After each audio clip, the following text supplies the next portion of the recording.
warahmatullahi wabarakatuh. Innal hamdalillah nahmaduhu wa nasta'inuhu wa nastaghfiruh wa na'udzu billahi min syururi anfusina wa min sayyiati a'malina. Man yahdihillahu fala mudhillalah wa man yudlil fala hadiyalah. Asyhadu an la ilaha illallah wahdahu la syarikalah wa asyhadu anna Muhammadan abduhu wa rasuluh. Allahumma salli wa sallim wa barik ala Muhammad wa ala ali Muhammad kama sallaita wa kama barakta ala Ibrahim wa ala ali Ibrahim innaka hamidum majid. Ya ayyuhalladzina amanu taqullaha haqqa tuqatih wa la tamutunna illa wa antum muslimun.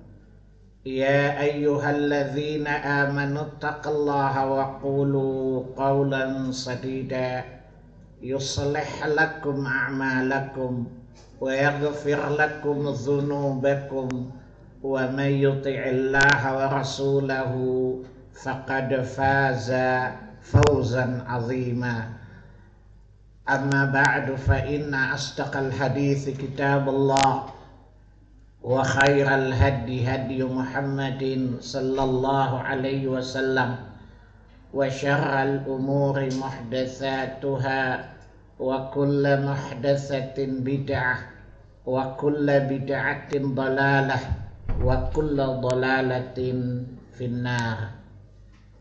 Bapak dan Ibu, ikhwani wa akhwati fiddin, a'azzani Allah wa iyyakum wa rahimani Allah wa iyyakum.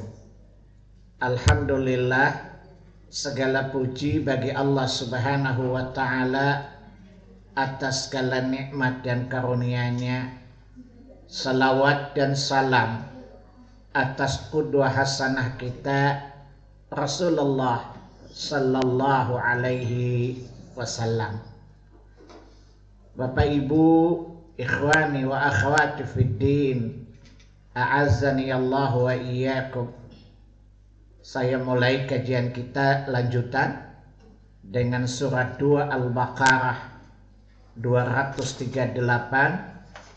Hafidhu 'alas salawati was salatil wusta wa qumu lillahi qanitin. Kata Allah, hafidhu 'alas salawat, jagalah, peliharalah oleh kalian salat-salat kalian. Kenapa Allah meminta kita berkonsentrasi untuk menjaga salat-salat? Makna menjaga di sini adalah menunaikannya dengan sempurna. Tidak boleh berkurang dari apa yang Allah syariatkan. Salat wajib adalah 5 kali sehari semalam, tidak boleh kurang. Itu makna hafid yang pertama. Yang kedua, menjaga kesempurnaan dalam kaifiatnya, sebagaimana Nabi mensyariatkan kepada kita, sallu kama ra'aitumuni usalli, salatlah kalian sebagaimana kalian melihat aku salat, dengan menjaga syarat-syaratnya, penuhi syarat-syaratnya, penuhi rukun-rukunnya, dan tidak meninggalkan yang wajibnya, dan berusaha untuk tetap melaksanakan sunnah-sunnah salat. Karena bagaimanapun setiap orang selalu ingin penampilannya terbaik. Sebagaimana dalam penampilan kita pengen yang terbaik, dalam duniawi, dalam perkara dunia kita pengen terbaik, maka urusan akhirat pun harus terbaik. Karena Allah liyabluwakum ayyukum ahsanu amalan. Karena kita diuji oleh Allah siapa yang paling baik amalnya. Makna hafidhu, jagalah salat itu adalah hal-hal yang berkaitan dengannya, yang mungkin tidak membatalkan salatnya tapi mengurangi pahala salat. atau tidak membatalkan sholat tapi berdosa. Contoh, laki-laki sholat pakai emas tidak membatalkan sholatnya tapi berdosa. Laki-laki sholat memakai baju sutra tidak membatalkan sholatnya tapi berdosa. Ya, dan dosanya dosa besar. Alangkah tidak lucunya, saya kasih contoh gini Bu. Ibu-ibu pergi ke pesta, pengen gak terlihat elegan di hadapan orang? Jujur aja Bu, ibu sudah berpenampilan rapi, ternyata ada sebuah kotoran menempel di kening, kira-kira ibu balik gak ke rumah bersihin? Pertanyaan, gimana menghadap Allah dalam keadaan berdosa? Kan sangat tidak lucu kan? Sementara kita ingin menjadi inna akramakum indallah, yang paling mulia di sisi Allah kan? Betul? Surat 49 ayat 13 kan?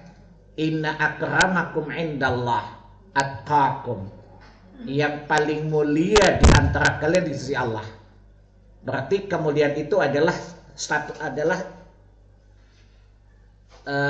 ukuran Allah bukan? Standar Allah bukan? Bahwa setiap orang berusaha untuk menjadi yang termulia di sisi Allah Jalla Jalal.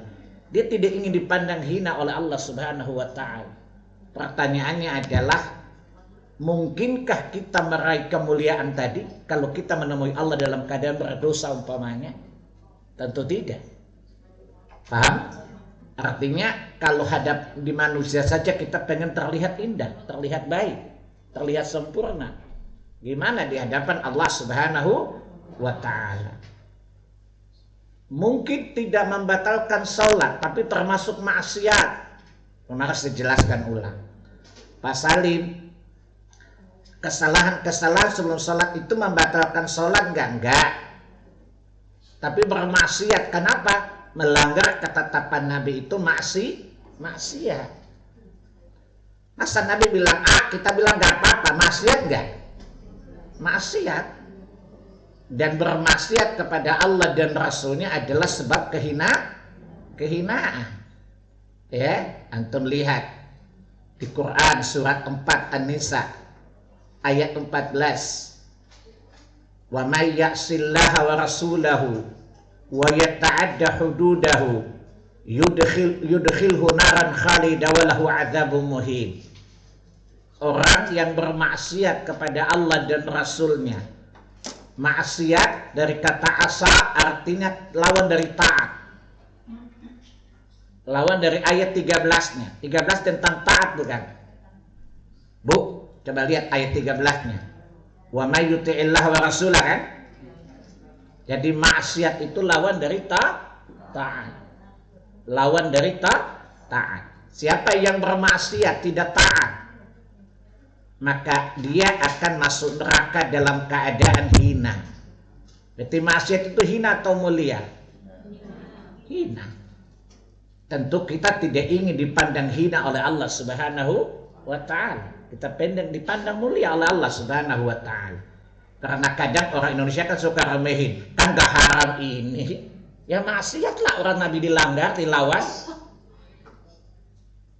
Maka beragama itu ikut Nabi, jangan ikut anus. Agama Nusantara kacau loh.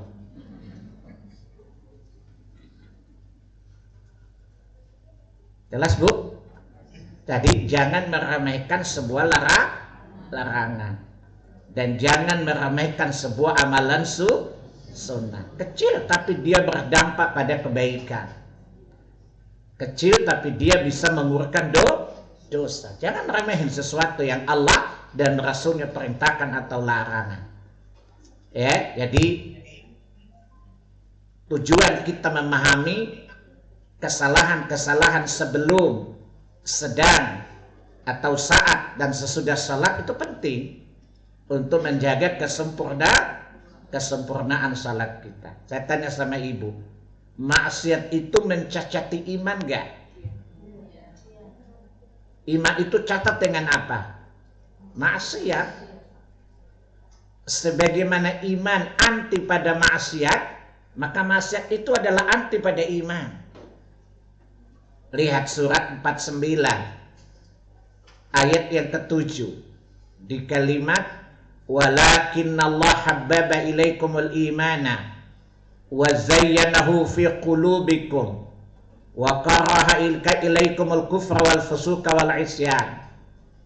Akan tetapi Allah menjadikan kalian mencintai keimanan, dan Allah menjadikan iman itu menyinari, menghiasi, mempengaruhi hati-hati kalian, mewarnai hati kalian. Apa yang terjadi dengan iman itu? Muncul 3 kebencian.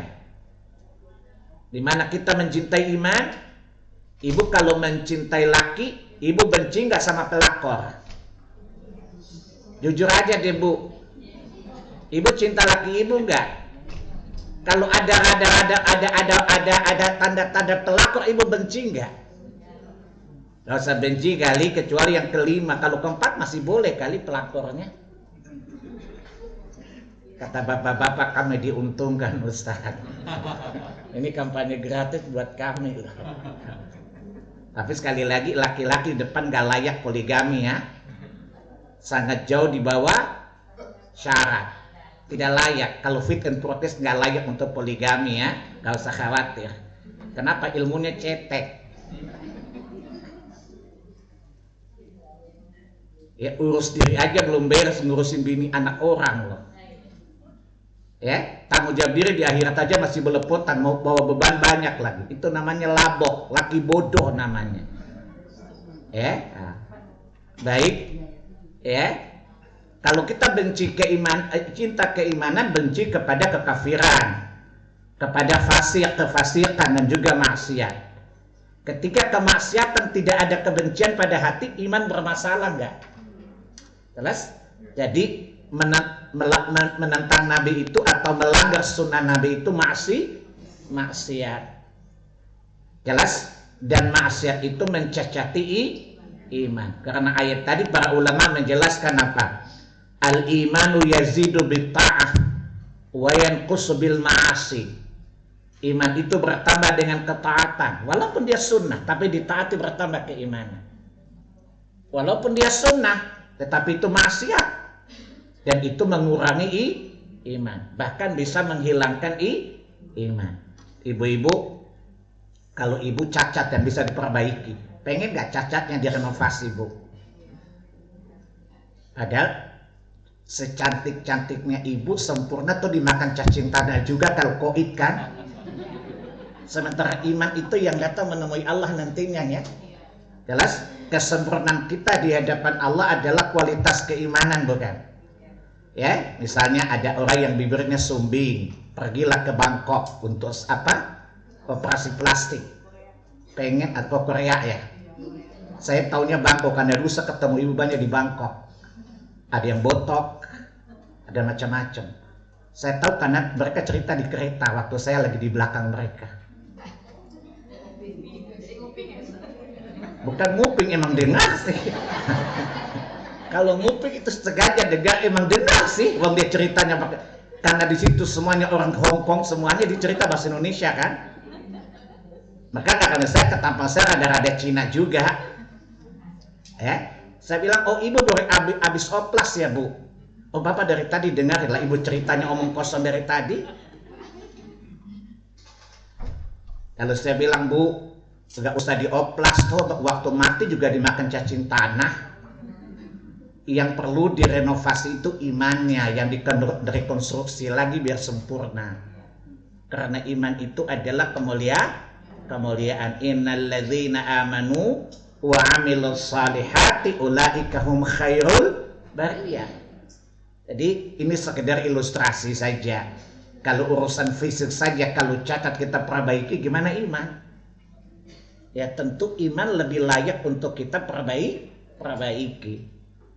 Secantik-cantik ibu, kalau emang laki brengsek tetap selingkuh aja bu, nggak ngaruh ibu cantik, mana laki brengsek gini lagi, ya, namanya labrek, laki brengsek namanya. Banyak kan wanita-wanita cantik diselingkuhi juga kan, sementara aku tidak pernah menyelingkuhimu.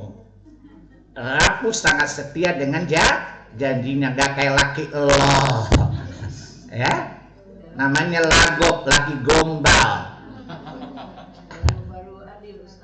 Ya? Baru adil Ustaz. Biasa perempuan terus yang Oh gitu ya. Jadi ibu-ibu rupanya selama ini merasa didiskriminasi ya. Ya. Jadi sekali lagi, laki itu gak usah dipercaya Bu. Biasa aja, supaya kalau dia pergi anggap saja itu bangkai. Yang perlu yakin adalah Allah, karena kalau rahmannya hilang kita akan binasa. Kita butuh ampunannya, kita butuh rahmatnya. Maka loyalitas yang paling sempurna hendaklah kita berikan kepada Allah dan Rasulnya. Karena sebab datangnya rahmat adalah loyalitas kepatuhan kita kepada Rasulullah Sallallahu Alaihi Wasallam. Toh hari kiamat juga laki nggak ngurusin ibu kok, beneran deh. Yang bisa bela ibu cuma nabi ibu, bukan laki ibu. Gak percaya? Lihat aja surah 80. Abasa ayat 33 dan seterusnya. Idza ja'atis sahah yauma yafirul mar'u min akhihi wa ummihi wa abihi wa sahibati wa bani. Ketika sangkakala yang kedua ditiupkan, seseorang akan lari dari saudara kandungnya, anak lari dari ibu dan ayahnya. Ya, begitu juga orang tua lari dari anak-anaknya. Wasahibatihi, dan pasanganmu akan lari darimu. Gak percaya? Gak usah di akhirat. Tiba-tiba pulang ke rumah nih, tiba-tiba gempa bumi, tuh Dewa lari duluan deh. Dia gak ingat wanita beneran. Ya, begitu sudah selamat baru dia ingat yang muta di belakang. Betul? Itu di dunia, apalagi di akhirat. Ya, qadarullah ajal menjemput istrinya. Sedih 3 hari. Ditanya wartawan, gimana perasaan Pak Dewo? Siapa yang tidak sedih tinggal orang terkasih? 2 bulan lagi nikah, Bu. Ditanya Pak Dewo nikah, hidup terus berjalan. Kita menatap ke depan, jangan melihat ke belakang. Percaya sama yang gituan. Bu, mau percaya kayak gituan? Gigit jari loh. Percayalah kepada Allah Rabbmu, dan percayalah kepada nabimu. Ketika tidak ada pertolongan kecuali pertolongan Allah, dan bisa kita dapatkan dengan syafaatnya. Walaupun ibu bukan orang Garut, keturunan Aat Syufaat, tapi kita sangat membutuhkan syafaat Rasulullah SAW dan mengikuti sunnah beliau sebab mendapatkan syafaat. Sekali lagi, percaya laki 60% aja, gak usah full. Ya, supaya kalau dia pergi nggak terlalu sakit sih, sakit dikit aja. Ya, enakan sakit di sini atau sakit di sana, Bu? Sakit di sana di akhirat. Ya, sakit di sini sebentar saja bisa dapat ganti yang baru, lebih kaya lagi dari Dewa. Tapi kita nggak mungkin dapat nabi selain nabi kan? Tidak mungkin mendapat lagi penolong selain Allah Jalla Jalaluhu kan? Ini inspirasi sederhana saja, cinta sekedarnya saja. Tapi cintai Allah dengan cinta yang full, cinta Nabi dengan cinta yang sempurna. Karena engkau tidak akan kecewa mencintai keduanya. Tapi kalau cinta berlebihan pada Dewa, satu saat pasti gigit jari lah. Sakitnya itu di sini bisa naik yang gantungan bunuh diri loh. Ya, tapi saya yakin ibu-ibu nggak akan sering diruqyah kan? Kata ibu-ibu, pergi 1 datang 1000 kan? Sementara kalau kita hilangan rahmat Allah, ada lagi rahmat selain Allah. Ya, yakin kalau suami gertak bilang lu pergi 1000 ngantri loh. Berani nggak kayak gitu ngomong? Ngomong kan, yang ngantri 1000, mana gue artis pula? Tapi tidak ada selain Tuhanku kalau dia pergi meninggalkan diriku. Tidak ada rahmat selain rahmatnya. Maka selalu merahmat dengan menaati Allah dan Rasulnya. Hatta itu perkara sunnah jangan disepelekan. Karena sekecil apapun sunnah itu akan mendatangkan rahmat. Walaupun makruh. Apa arti makruh? Dari kata kariha, makruhan, dibenci. Makruh secara bahasa artinya dibenci. Jadi sesuatu makruh itu nggak disukai Allah. Ibu-ibu pengen nggak suatu saat melihat suami ibu nggak suka dengan ibu hal sepele saja umpama? Ibu merasa bersalah nggak? Bu, ibu mendapati ada hal kecil yang bikin suami ibu nggak suka sama ibu. Kira-kira ibu merasa bersalah nggak, Bu? Nah, gimana kalau kita melakukan hal yang tidak disukai Allah Subhanahu wa Ta'ala? Jadi makruh secara fikih artinya tidak berdosa dikerjakan. Meninggalkannya lebih baik. Tapi makna hakikinya cara bahasanya dibenci. Dari kata kariha, ya, membenci. Makruh sesuatu yang dibenci, sesuatu yang tidak disukai. Tentu berkaitan dengan hukum yang tidak disukai oleh Allah dan Rasulnya. Saya beri contoh, Bu. Ibu butuh biaya hidup nggak tiap bulan? Dari siapa? Tetangga atau suami? Ibu sangat butuh nggak biaya hidup? Nafkah. Ketika ibu hendak mendapat jatah tapi suami nggak suka dengan ibu, kira-kira salah tingkah nggak, Bu? Lah bayangkan kalau itu terjadi di sisi Allah Subhanahu wa Ta'ala. Kita melakukan sesuatu yang tidak disukai oleh Allah Subhanahu wa Ta'ala. Kalau satu adalah perasaan moral biasa, satu perasaan moral akidah loh. Ya, kita ini termasuk orang yang beriman, tidak ingin melakukan sesuatu yang dibenci oleh Allah Subhanahu wa Ta'ala. Secara moral kita tidak enak pada manusia, apalagi secara akidah di hadapan Allah Subhanahu wa Ta'ala. Mudah-mudahan Allah jadikan kita orang istiqamah di atas sunnah, di atas agama, ya, dan tidak menyepelekan sesuatu yang ringan tapi mendapatkan pahala. Sesuatu yang ringan tapi tidak disukai Allah Subhanahu wa Ta'ala. Baik, kemarin sudah kita jelaskan sampai poin ke-11 ya. Kesalahan-kesalahan yang berkaitan dengan kemarin sampai urusan sak, Bu. Ya, 10 ya, iya, merata. Kemarin saya sampai 11, Bu. Kan saya kasih contoh merapatkan saf kan? Ingatan ibu nggak bagus. Iya, saya singgung 12 tapi poin intinya sampai 11 kan? Itu menunjukkan catatan ibu rapih, ingatannya rapuh. Ya, bagus catatannya tapi nggak bagus ingatannya. Ya, kemarin saya jelaskan tentang cara membuat saf kan. Termasuk kesalahan adalah orang gini kan. Kalau gini berarti ujung-ujung jari kelingking ketemu, ini salah. Sementara kata Nabi mata kaki dan mata kaki kan, bahu dan bahu kan.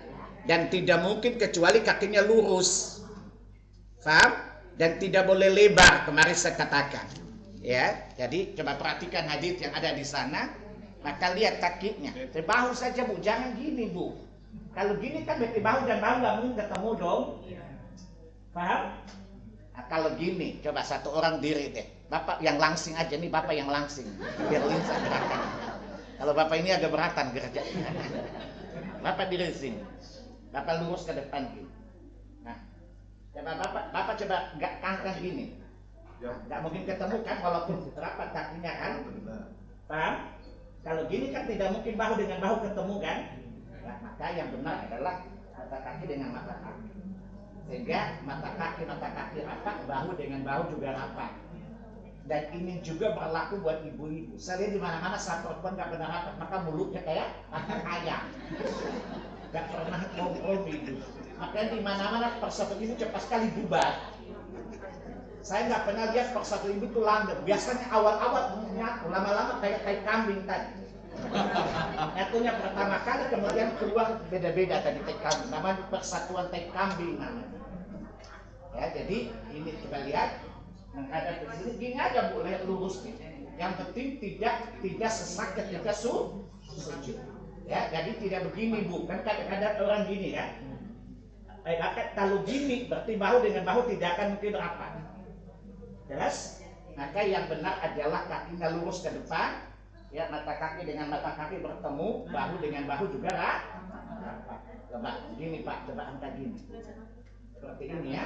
Jadi, agak ke atas Pak, jangan di bawah. Nah, Bapak sedang menunggu apa? Menunggu apa? Isyarat melahirkan. Ya, kamu apa itu? Kontraksi ya. Jadi seperti ini sehingga bahu dengan bahu juga bertemu, kaki dengan kaki juga bertemu, betis dengan betis juga dekatan. Jelas? Jadi bukan ujung kaki dengan ujung kaki, enggak. Ya, bibir kaki dengan bibir kaki. Jadi bibir kaki dengan bibir kaki bertemu, mata kaki dengan mata kaki bertemu, betis dengan betis berdekatan. Tapi ini laki-laki dengan laki-laki, perempuan dengan perempuan, dan laki-laki dengan perempuan ya. Itu namanya kegatelan. Ya. Jelas? Nah ini termasuk yang tidak baik. Kalau harus itu Pak. Sawu sufufakum wala takhtalifu. Jangan rapatkan saf, jangan berselisih. Fatakhlifa qulubakum, nanti hati kalian juga bengkok. Itu kenapa persatuan umat Indonesia susah didapat. Karena safnya benar apa? Makanya partai berpecah-pecah bukan? Ormas-ormas pecah-pecah bukan? Karena safnya tidak pengharapan, maka hatinya pun berselisih satu dengan yang lain, kata Nabi dalam Sahih Muslim. Kitab salat, bab sufu, bab saf-saf. Jelas anak-anak? Maka perhatikan saf. Ibu-ibu juga sama. Ibu-ibu kadang-kadang, ya silakan. Kadang-kadang kalau dirapat, kadang-kadang ngomel ya. Orang apa dia jauh dia. Namanya persetan, perempuan setan. Kenapa? Nanti dijelaskan. Karena safnya jarang itu memberi peluang buat setan. Jadi kalau ada perempuan tidak mau rapat itu namanya persetan. Perempuan setan. Ya, dia berikan kesempatan kepada setan. Ya, jadi itu diperhatikan. Jadi anak-anak laki-laki kita perempuan juga seperti itu. Ya, kenapa saf kita tidak rapat? Karena dulu modelnya begitu. Kan kita ini mulai awal sholat bukan belajar kan? Tapi ke masjid lalu niru yang di masjid kan? Masjidnya bid'ah maka kita bid'ah juga kan? Masjidnya menyalahi sunnah maka kita menyalahi sunnah juga kan? Gak ada yang meluruskannya, dianggap itu kebenaran. Begitu dikasih tahu, masa sih? Ibu-ibu kan terkadang dengan sihnya kan? Masa sih? Setan aja kaget dengerin ibu-ibu Indonesia. Masa sih? Orang dari dulu gak masalah kok? Kata iblis, bukan gak masalah, otak lo tuh yang masalah. Ya, jadi kesalahan yang dibiarkan menjadi kebenaran. Kemudian para ustadz mencari pembenaran untuk membenarkan kesalahan tadi. Ya, mudah-mudahan kita diberi hidayah oleh Allah Tabaraka wa Ta'ala untuk tidak melakukan kesalahan. Makanya orang tua kita itu susah masuk surga, Bu. Kan mereka mewariskan kesalahan. Dan kesalahan itu berkelanjutan kan? Dan kata Nabi, man dalla 'ala dhalalah, siapa yang mencontohkan kesalahan dia mendapatkan dosa sebanyak orang mengikutinya, bukan? Lah bapak-bapak kita dulu sholatnya begitu, kita lihat berarti mencontohkan kesalahan, bukan? Paham? Saya nggak bilang masuk surga, tidak masuk surga, kayaknya sulit. Karena apa? Dosanya terlampau banyak, namanya multi level marketing dosa namanya. Kan mereka mencontohkan bid'ah kan? Mereka mencontohkan kesalahan dalam sunnah kan? Kemudian kesalahannya ditiru dan dilanjutkan oleh anak keturunannya, bukan? Ini mereka dapat dividen juga, bukan? Nah, maka sebagai anak yang baik, perbaiki supaya dosa itu tidak berkelanjutan. Dosa tidak berkelanjutan, kesalahan yang pernah diperbuat dahulu. Salah satunya saf tadi. Ya, Ibu lihat di halaman 417. Ya. Ya, kata Nabi sallallahu alaihi wasallam, ya. Kenapa demikian? Walladzi nafsi biyadi. Ya. Ini la ara syaitana yadkhulu min khalali saffi ka'annama ya, ka'annaha al-khazaf. Kata Nabi, demi Allah yang jiwaku di tangannya, aku melihat setan melewati saf-saf yang longgar tadi. Ada seorang kiai mengatakan bagus kalau setan ikut sholat. Ini gila gak? Setan bilang, gila nih kiai. Ini namanya kiai anjing. Yang bilang anjing siapa? Allah kan? Orang yang mengetahui kebenaran, tapi tidak menjalankan kebenaran, oleh Allah disebut kiai anjing. Surat berapa, Bu? Surat 7 ayat 175 dan 176. Yang bilang anjing bukan saya loh. Saya cuma pakai gaya anjing. Tapi kata anjingnya dari Al-Quran. Famathaluhu kamathalil kalb, kata Allah. Ya, yang mengatakan setan akan melalui sak-sak yang jarang itu Nabi. Dia bilang, alhamdulillah kalau setan sholat bersama kita. Apa kata iblis? Orang di rumah sakit jiwa gila benaran. Ini kiai benar-benar gila loh ini. Jelas, Bu? Jadi jangan ya la tajal furja syayatin ilain ghaib. Jangan kalian biarkan celah-celah untuk dilewati oleh syaitan. Jadi kalau ada ibu-ibu disuruh rapat tidak mau, ini persetan bukan? Ya, perempuan setan bukan? Karena membiarkan setan melewati di antara dua wanita tadi. Paham anak-anak? Ada orang kalau dikasih tahu, saat mesti rapat. Orang dari dulu juga di masjid saya nggak ada rapat-rapat, ya. Dulu bapak-bapak kita biasa aja kali sholatnya nggak rapat. Jadi orang yang mengikuti kebiasaan masyarakat itu namanya satanic gang, anggota setan namanya. Lihat surat 31 ayat 21. Wa idza qila lahum ittabi'u ma anzalallah. Jika dikatakan kepada mereka, mari kita ikuti apa yang Allah turunkan kepada kita, syariat ini, Quran dan Sunnah. Qalu hasbuna ma wajadna alaihi aba'ana. Cukup bagi kami apa yang kami dapati biasa dilakukan oleh pendahulu-pendahulu kami. Apa kata Allah? Dia tetap ngotot. Awalau kana syaitan yad'uhum ila adzabis sa'ir.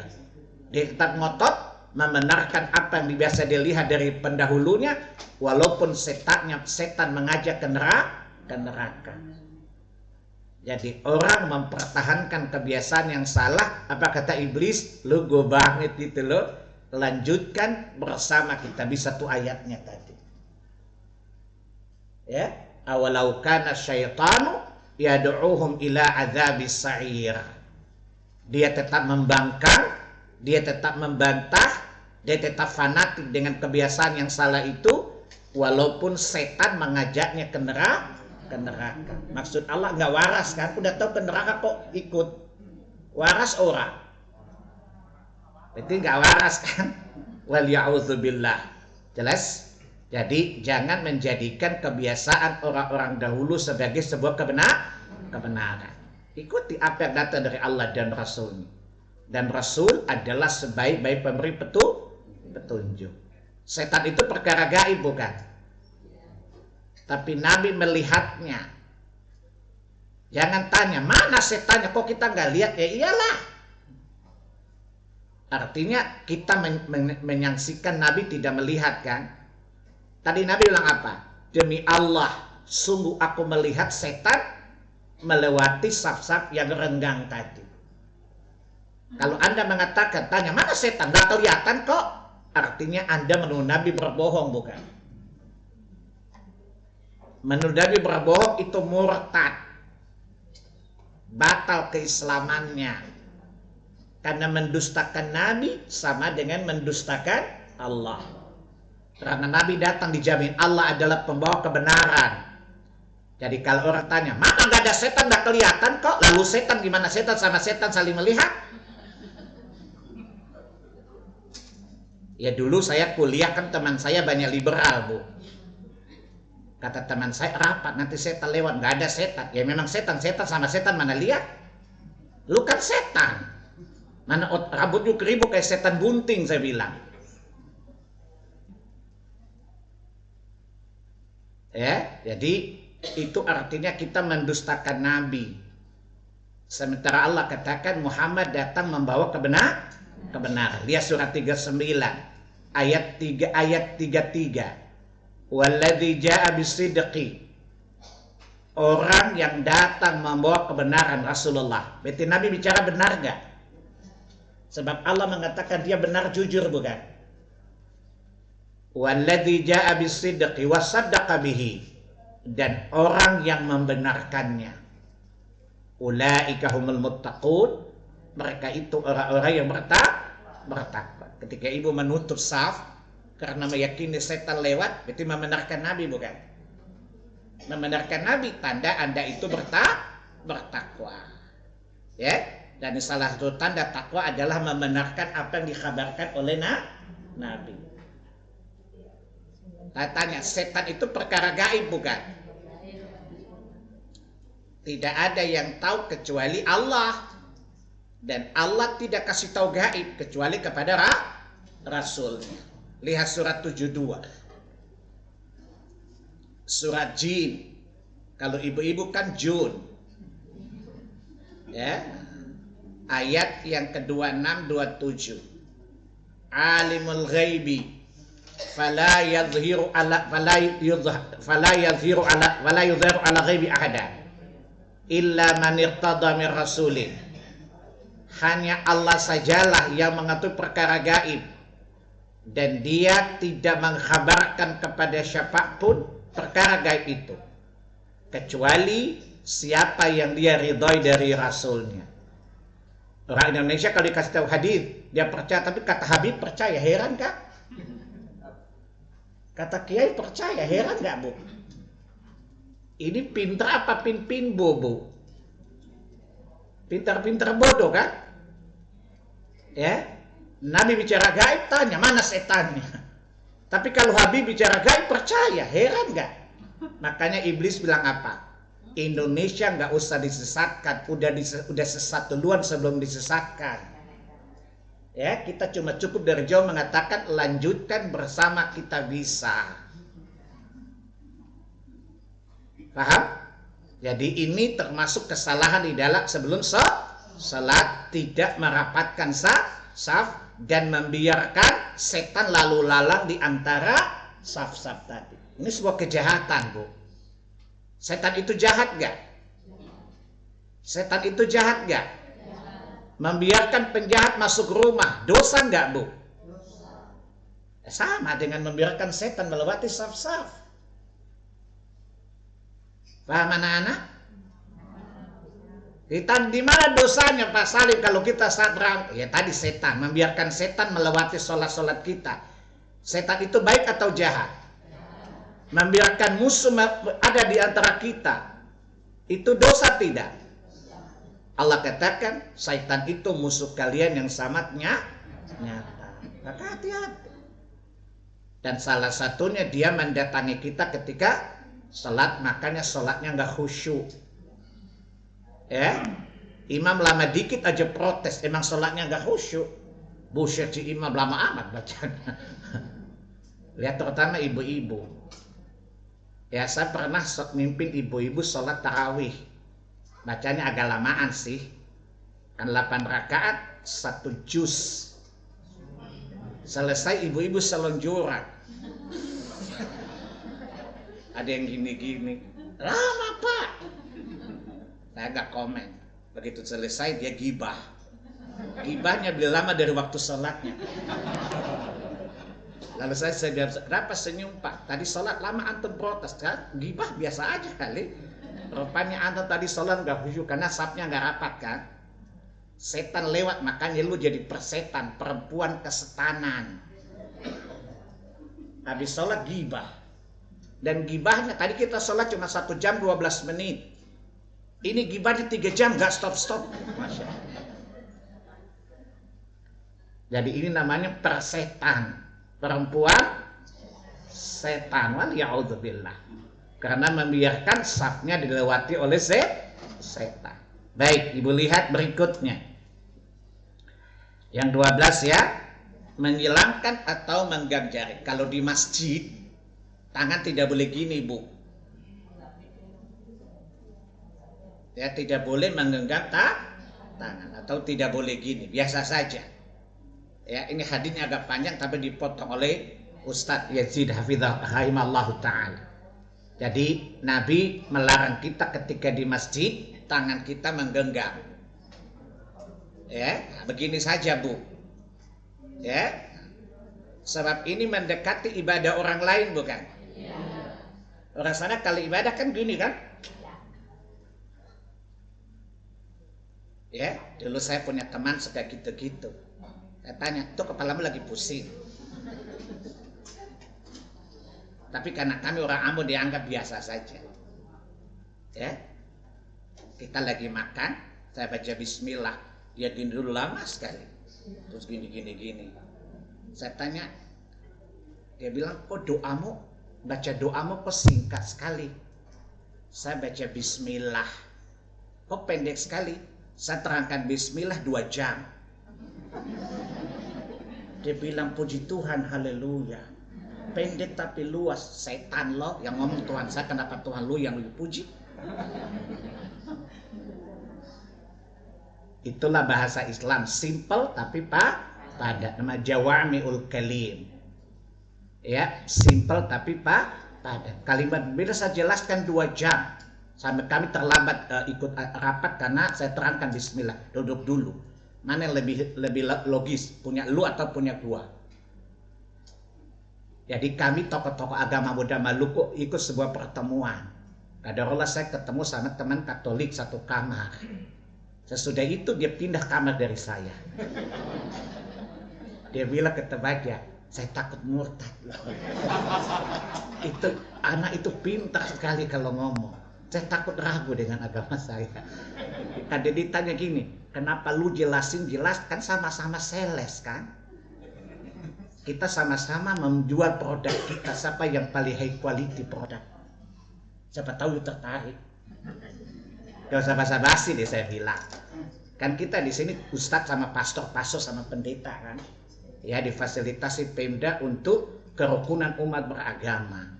Saya bilang rukun boleh rukun, murtad gak masalah kan. Menawarkan Islam pada lu bukan berarti gak toleran kan. Dia bilang kenapa you kok ngajak jelasin kenapa sama sales kan? Di situ pengen tahu produk saya seperti apa, saya nawarin dong. Siapa tahu you tertarik. Besok dia nggak tinggal sama saya lagi. Dia bilang ke temannya, kamu muslim kan tinggal sama Ustaz Salim deh. Kenapa mengerikan? Saya takut saya murtad. Kenapa? Saya nerangin agama saya salah di mata dia, dan ketika dia bantah saya nggak punya argumen. Ya, tapi kalau saya kritik agama, dia selalu punya celah untuk menutup argumen saya. Ya, jadi kalau saya seminggu di sini saya bisa murtad.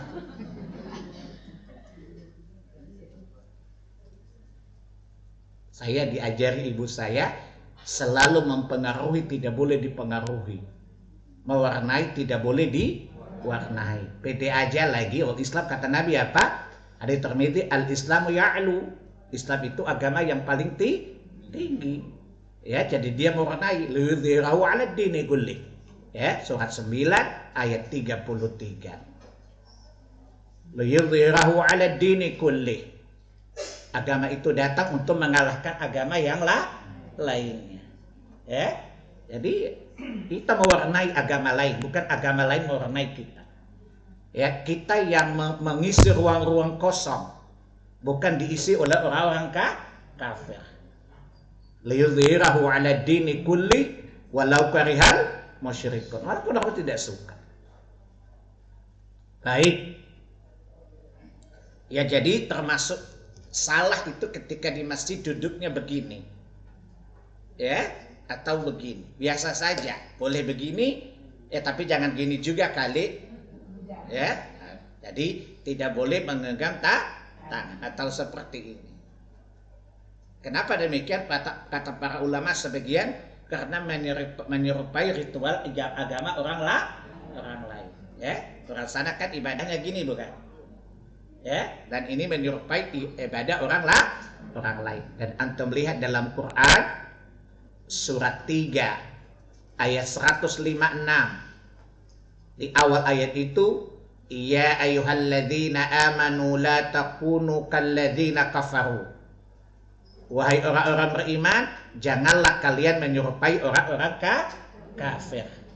Jangan kalian seperti orang-orang kafir, baik dalam ucapan maupun perbuatan mereka. Atau lihat di surat 30, surat Ar-Rum ayat 31. Di akhir ayat 31, wala takunu kal musyrikin, dan janganlah kalian menyerupai orang-orang musyrik, baik dalam ucapan maupun perbuatan dan tingkah mereka. Salah satunya seperti menggenggam tangan ketika ibadah. Paham? Makanya dalam Sunan Abi Daud, perhatikan dalam Sunan Abi Daud, kitab Al-Libas, kitab pakaian, bab tentang pakaian syurah, kesombongan. Kata hadis dari Abdullah bin Umar radhiyallahu anhu, kata Nabi, man tashabbaha biqaumin fahuwa minhum. Barang siapa menyerupai satu kaum, maka dia termasuk kaum itu. Yang dimaksud kaum di sana orang-orang kafir dan musyrik berdasarkan dua ayat tadi. Pada lafaz Imam Ibnu Majah, man tashabbaha bi ghairina falaysa minna. Barang siapa menyerupai kaum selain kami, maka dia bukan bagian dari kami. Dan ini hadis-hadis dan ayat ini merupakan penjelasan dari surat 1 ayat 7. Ghairil maghdubi alaihim waladhdallin. Dan jangan biarkan kami ya Allah menempuh jalan orang-orang yang murkai dan orang-orang yang sesat. Jelas? Kita minta kepada Allah agar di jalan lurus, bukan? Dan kita minta protek dari Allah apa?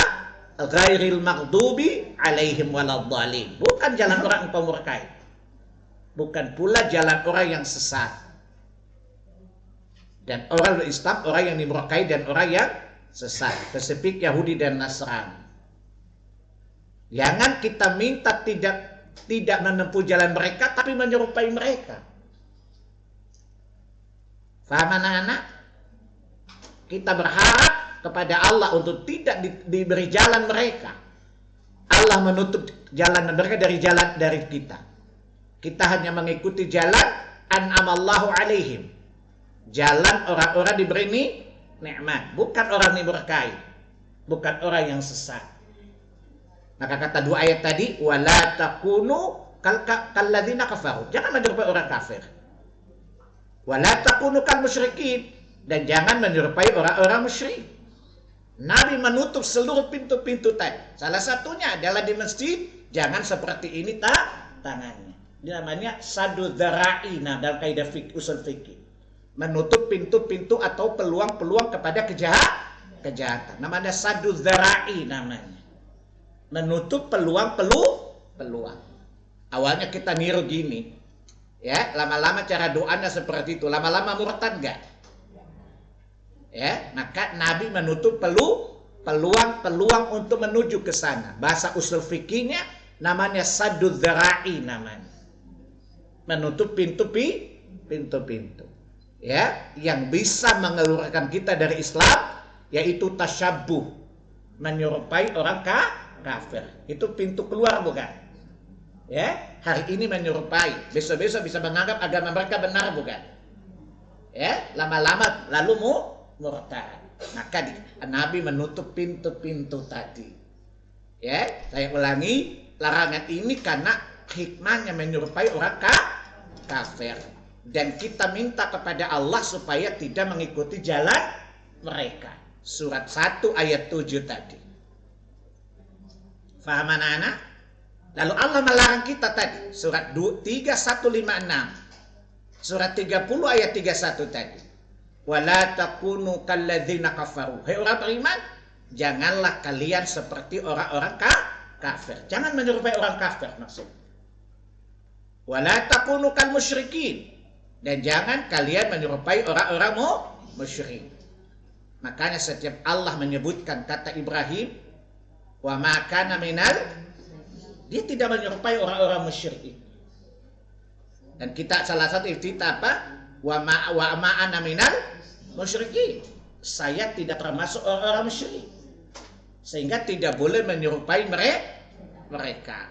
Salah satunya adalah menggenggam tangan seperti ini karena ini menyerupai ibadah mereka. Begitu juga dengan biji tasbih. Itu juga menyerupai ibadah mereka. Itu kan rosario bukan? Yang biasa pakai biji tasbih siapa? Buddha dan Katolik kan? Itu syiar bukan? Itu syiar agama mereka. Itu ritual mereka bukan? Jangan kita menyerupai mereka. Hitunglah pakai tangan. Karena kata Nabi, tangan itu kelak menjadi saksi dari kiamat. Pakai tangan saja. Kalau ibu berzikir dengan jumlah yang banyak, pakai hitungan, gak usah pakai tasbih. Karena itu dekat menyerupai orang-orang kafir. Dulu saya dapat hadiah tasbih dari teman saya, orang non-muslim. Dia bilang, bro, you kan rajin berzikir. Ini hadiah buat you. Dan kewel, tapi saya nggak mau. Kenapa, bro? Ini kan model rosarionya pastor. Emang masalah ya? Masalah lah. Di mana masalahnya? Saya dilarang menyerupai orang-orang kafir kayak you. Orang Arab bilang kafir dia lebih suka. Jadi kenapa kalau saya ngomong sama kafir mereka lebih suka? Karena awalnya mereka bilang, Pak Salim, jangan bilang kafir dong, nggak enak. Bilang non-muslim. Saya bilang, saya jelasin ya. Kafir artinya ogah, enggan, nolak. Muslim selamat, non-muslim gak selamat, celaka. Jadi, hei non-muslim, hei tidak selamat, hei celaka mau. Apa kata mereka? Kafir aja Ustaz.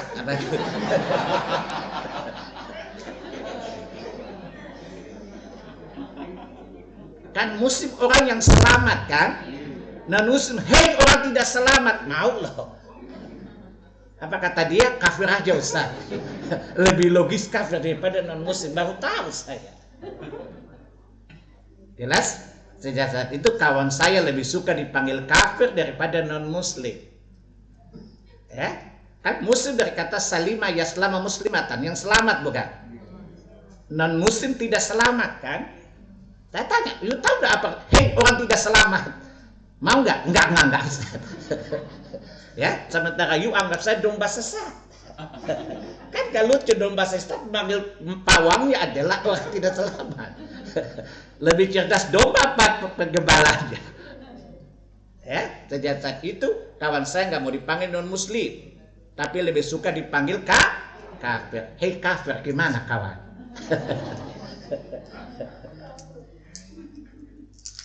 Saya bilang, yuk masuk Islam, mau nggak? Enggak, itu bahasa Arabnya kafir, enggan, nolak, menutupi sesuatu yang terang. Kalau muslim artinya orang yang selamat, orang yang damai, orang sejahtera. Non muslim itu lawannya, itu lu pengacau bukan? Kata dia, lebih happy saya dengan kata kafir daripada non muslim. Saya bilang, itu you cerdas, walaupun rambut ribu otakmu tidak keriting. Jelas ya Bu?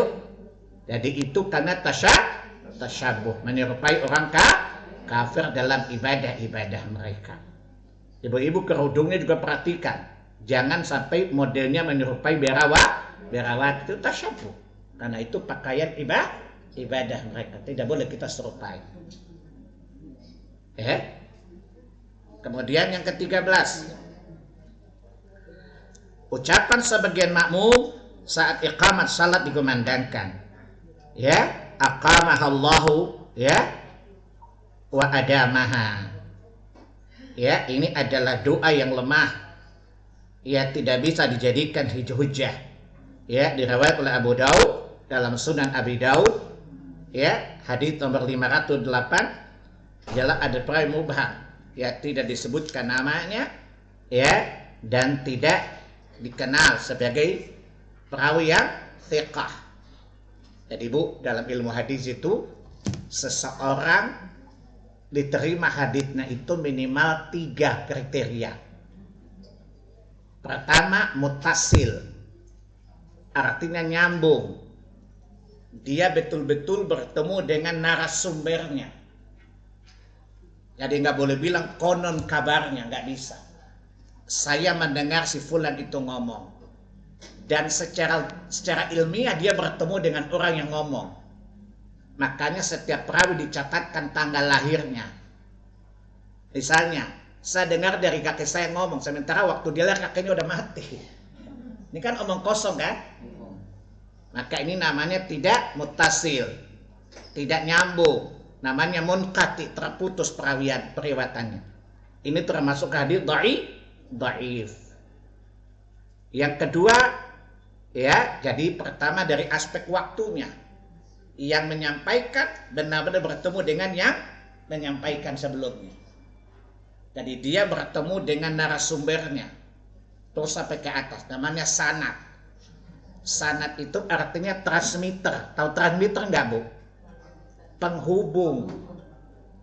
Ya, ibu-ibu kan ibu-ibu digital kan? Ya. Jadi namanya sanad. Sanad itu artinya sandaran. Telinga disandarkan kepada mulut. Itu namanya sanad namanya. Transmitter kalau bahasa digitalnya.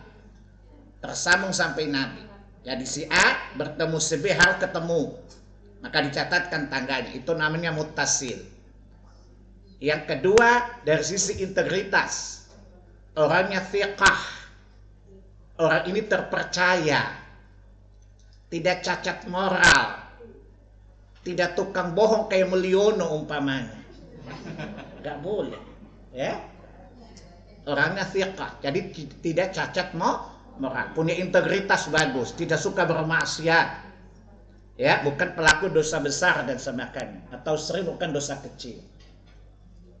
Ya, jadi pertama, yang kedua thiqah, terpercaya secara moral.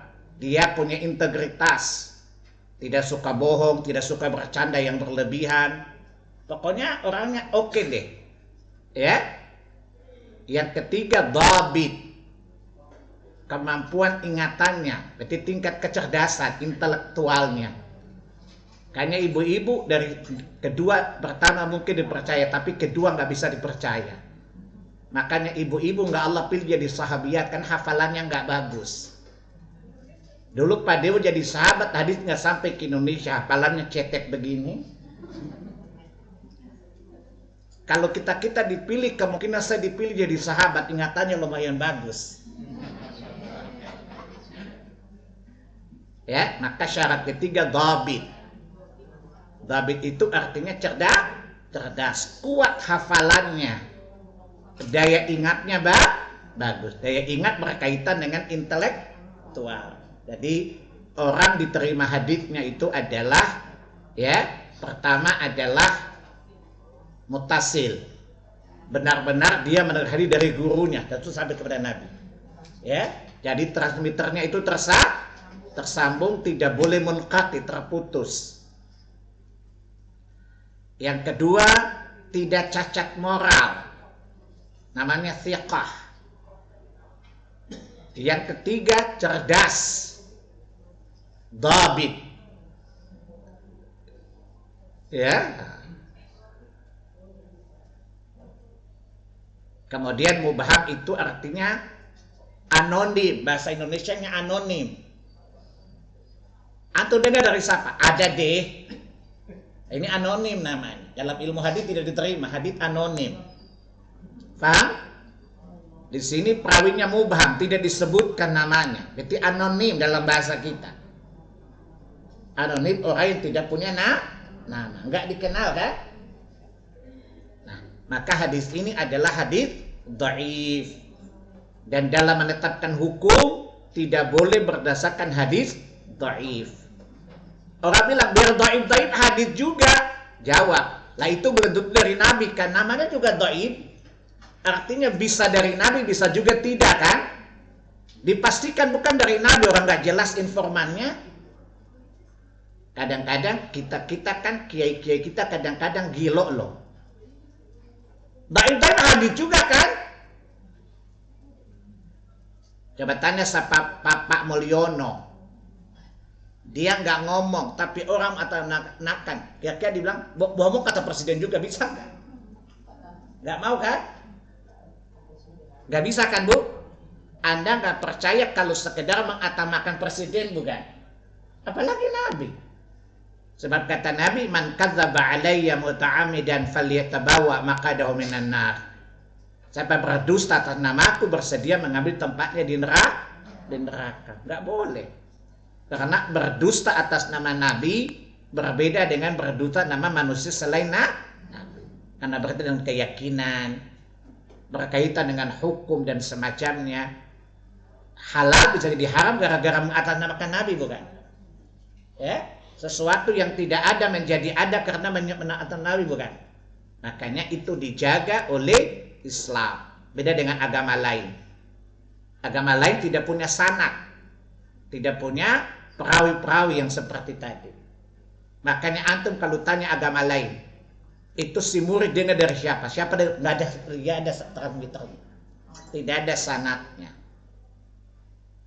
Ya, makanya hadits yang tidak sahih tidak bisa dijadikan sebagai dasar hukum, sehingga yang biasa dilakukan orang, ya aqamallahu wa adamaha, ini adalah berdasar hadits yang dhaifu jiddan, sangat lemah sekali.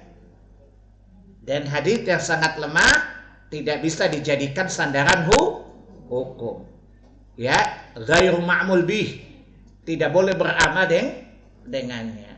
Tidak boleh beramal dengan hadits yang lemah.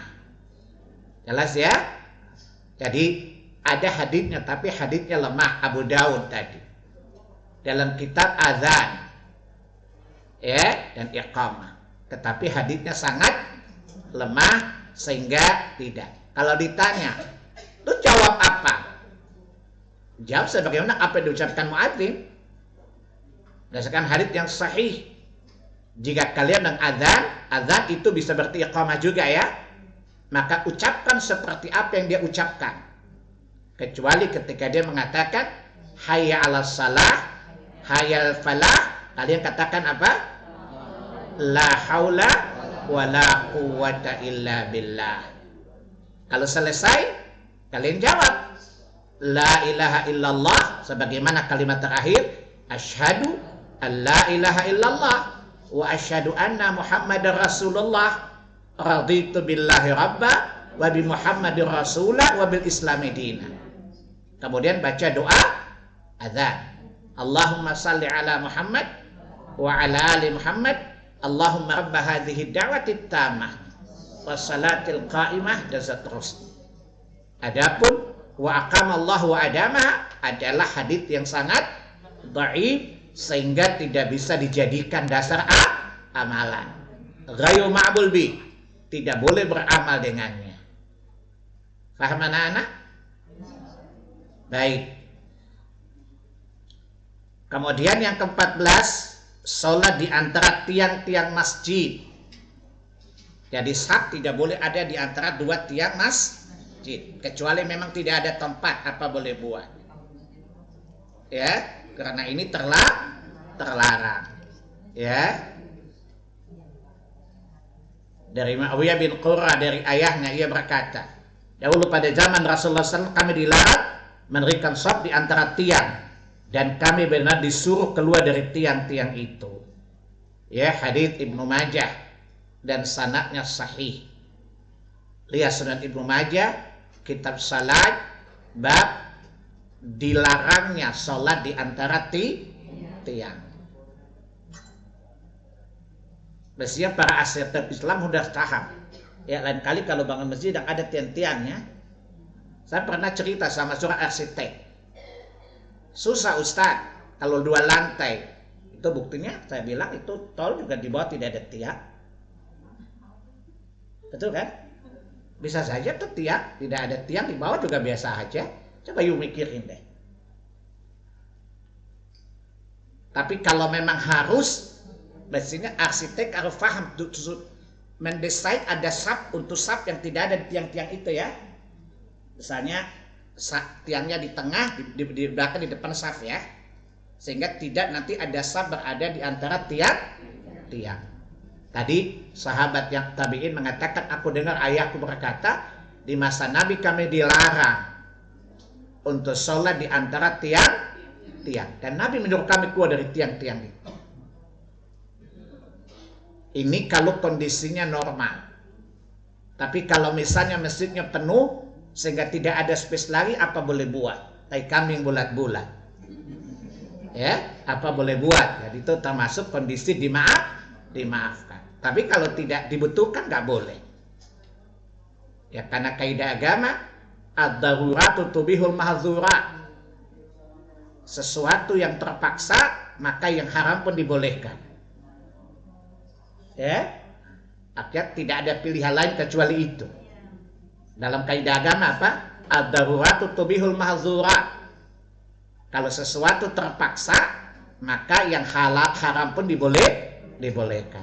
Sesuatu yang dilarang dibolehkan di kondisi yang terpaksa. Contoh apa? Makan babi karena tidak ada makanan misalnya. Ya, baik. Yang ke-15, membaca surat Al-Ikhlas, Al-Falaq dan An-Nas sebelum takbiratul ihram. Biasanya saya perhatikan orang Indonesia, imam-imam sebelum salat dia baca dulu Al-Falaq, Al-Ikhlas, Al-Falaq, An-Nas. Kalau ditanya, Ustadz kenapa baca? Itu kan perlindungan dari syaitan, kita mau sholat. Pertanyaannya adalah, Nabi tahu nggak kalau kita sholat diganggu setan? Nabi tahu nggak, Bu? Tapi Nabi tidak mengajarkan kan? Masa kita lebih tahu dari Nabi? Faham? Ada kaidah, Pak. Lau kana khairan lasabaquna ilaih. Sekiranya itu baik, pasti Nabi akan memberi petunjuk kepada kita tentang itu. Saya tanya, Bu, ini jawabannya kan kalau Ibu kasih tahu, Pak, tidak ada hadis kan menyuruh kita baca Al-Ikhlas, Al-Falaq sebelum sholat kan? Kenapa Bapak komat kamit? Kan kita mau sholat supaya terhindar dari gangguan syaitan. Tanya sama dia, emang Nabi tahu nggak kalau kita sholat ada gangguan syaitan? Nabi tahu nggak? Tahu. Tapi Nabi tidak diajarkan itu sebagai pelindung kan? Kalau memang itu obatnya, pasti Nabi kasih tahu nggak penawarnya? Nabi tahu nggak? Tanya sama dia. Nabi tahu nggak bahwa setan itu mengganggu kita ketika sholat? Ganggu tadi lewat saf bukan? Tadi Nabi mengatakan saf rapat bukan? Nah, orang itu aneh deh. Kalau kita katakan, Bapak kenapa safnya nggak rapat? Itu kan tidak wajib. Tapi kalau dia baca Quran tadi Al-Falaq, kan baik, apa salahnya sih? Kira-kira iblis pingsan nggak? Yang ada hadisnya dia bilang itu sunnah saja. Yang ada dasar kan baik, apa salahnya sih? Apa kata iblis? Lanjutkan bersama kita bisa. Go to hell gitu. Bapak, saya ulangi loh. Nabi tahu nggak setan melewati kita ketika sholat? Tadi hadisnya kan? Tapi Nabi tidak menyuruh kita memprotek diri dengan bacaan itu kan? Yang tahu penyakit Nabi atau Habib? Yang tahu penyakit Nabi kan? Maka yang tahu obatnya siapa? Nabi juga kan? Tapi Nabi tanpa merekomendasikannya. Dan kaidah agama apa? Al-aslu ibadatu mamnu hatta yaquma bidalil al-amr. Hukum asal ibadah itu haram.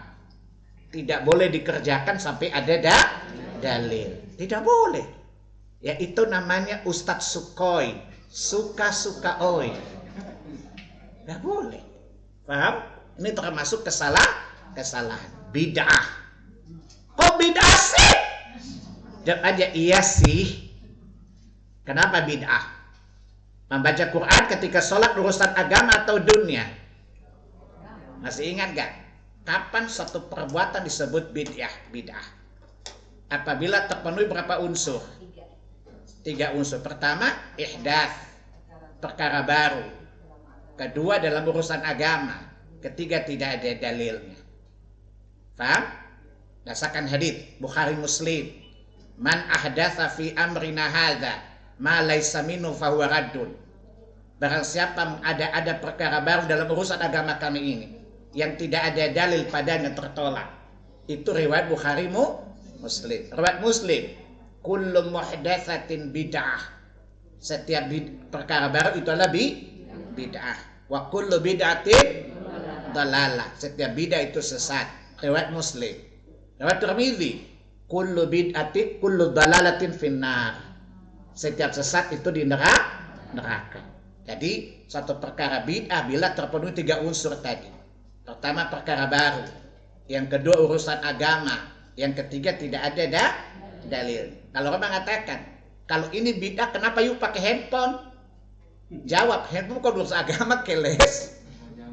Paham? Handphone urusan dunia. Nah, pertanyaannya adalah, membaca 3 surat menjelang sholat, itu urusan agama atau dunia? Satu unsur terpenuhi kan? Ada dalilnya tidak? 2 unsur bukan? Berarti perkara baru nggak dalam agama. Dengan demikian, bid'ah. Tapi kan baik. Masa kata Nabi tertolak kok baik? Mana ada Nabi yang tertolak tapi kita menganggap baik? Itu namanya bongot nggak? Bodoh ngotot namanya. Kan Nabi bilang parwaradun ditolak. Kan baik, apa salahnya sih? Kira-kira apa layak kita bilang? Bongal apa bongot? Bodoh ngeyel namanya bongel. Bongot bodoh ngotot. Ya, atau sengot, sesat ngotot loh. Ini sama dengan iblis bukan? Iblis sesat tapi menganggap dirinya baik bukan? Jadi orang yang menganggap pikirannya baik itu namanya logis. Logika setan. Atau logika Firaun. Jadi manusia pertama kali menganggap dia paling benar di pikiran itu Firaun. Lihat surat 40 ayat 29. Di wa ma arakum illa, aku tidak berpandangan kecuali aku anggap baik, dan aku tidak berbicara kecuali petunjuk kepada kalian. Firaun sesat nggak? Tapi merasa baik nggak pikirannya? Merasa di atas petunjuk bukan? Jadi orang sesat ngotot nggak usah heran, DNA-nya Firaun namanya.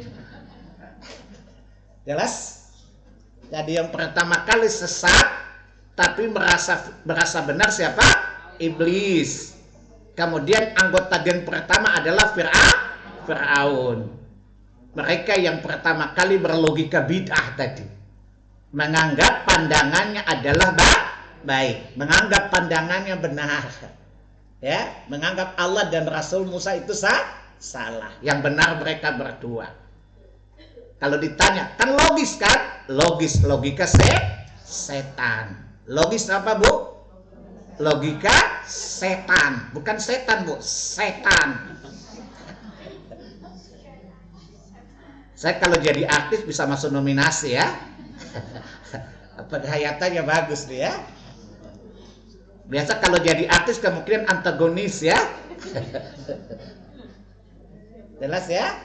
Jadi sekali lagi, orang yang menganggap sesuatu baik yang tidak pernah Allah syariatkan, yang tidak pernah Nabi tetapkan, itu pakai logika setan dan logika Firaun. Jelas bu? Jelas bapak ya? Jadi kalau ada kan baik menurut gue nggak masalah kok, kan baik. Apa kata iblis? Lu gue banget gitu loh. Mirip banget lu. Hanya beda spesies. Gue dari jin, dulu jun. Tapi kita sama-sama berpikir menganggap diri baik. Jadi sekali lagi, baik itu tidak semuanya benar kan? Sesuatu kita anggap baik belum tentu baik bukan? Saya tanya, sholat itu baik nggak? Memperbanyak kebaikan baik nggak? Gimana kalau maghrib 7 rakaat? Kan tidak baik kan? Paham nggak bu? Ya, sholat itu baik nggak? Memperbanyak kebaikan baik nggak? Gimana kalau subuh 6 rakaat? Nah, jawabannya nggak bisa kan? Sesuatu yang baik tidak belum tentu benar. Sehingga baik dalam pandangan kita, tidak baik dalam pandangan syariat. Ya, oleh karenanya kata Nabi apa? La yu'minu ahadukum hatta yakuna hawahu taba'an lima ji'tu bih. Tidak beriman salah seorang dari kalian sampai nafsunya tunduk kepada apa yang aku bawa. Karena sekali lagi Nabi itu ikutin wahyu. Adapun kiai melanjutkan kebiasaan wahyunu. Wahyudi dan Wahyuni. Betul Pak? Kan orang Indonesia banyak namanya Wahyono kan? Anaknya kembar, Wahyudi dan Wahyuni. Ya. Tapi Nabi mengikuti Wahyu. Tidak salah Wahyu. Wahyono bisa benar bisa salah. Wahyudi, Wahyuni bisa benar bisa salah. Tapi Wahyu tidak salah. Bukan Wahyu Indonesia loh ya. Wahyu Allah Jalla Jalaluhu. Jadi sekali lagi dianggap baik tapi tidak benar. Membaca surat Al-Quran baik nggak? Boleh nggak ketika ruku?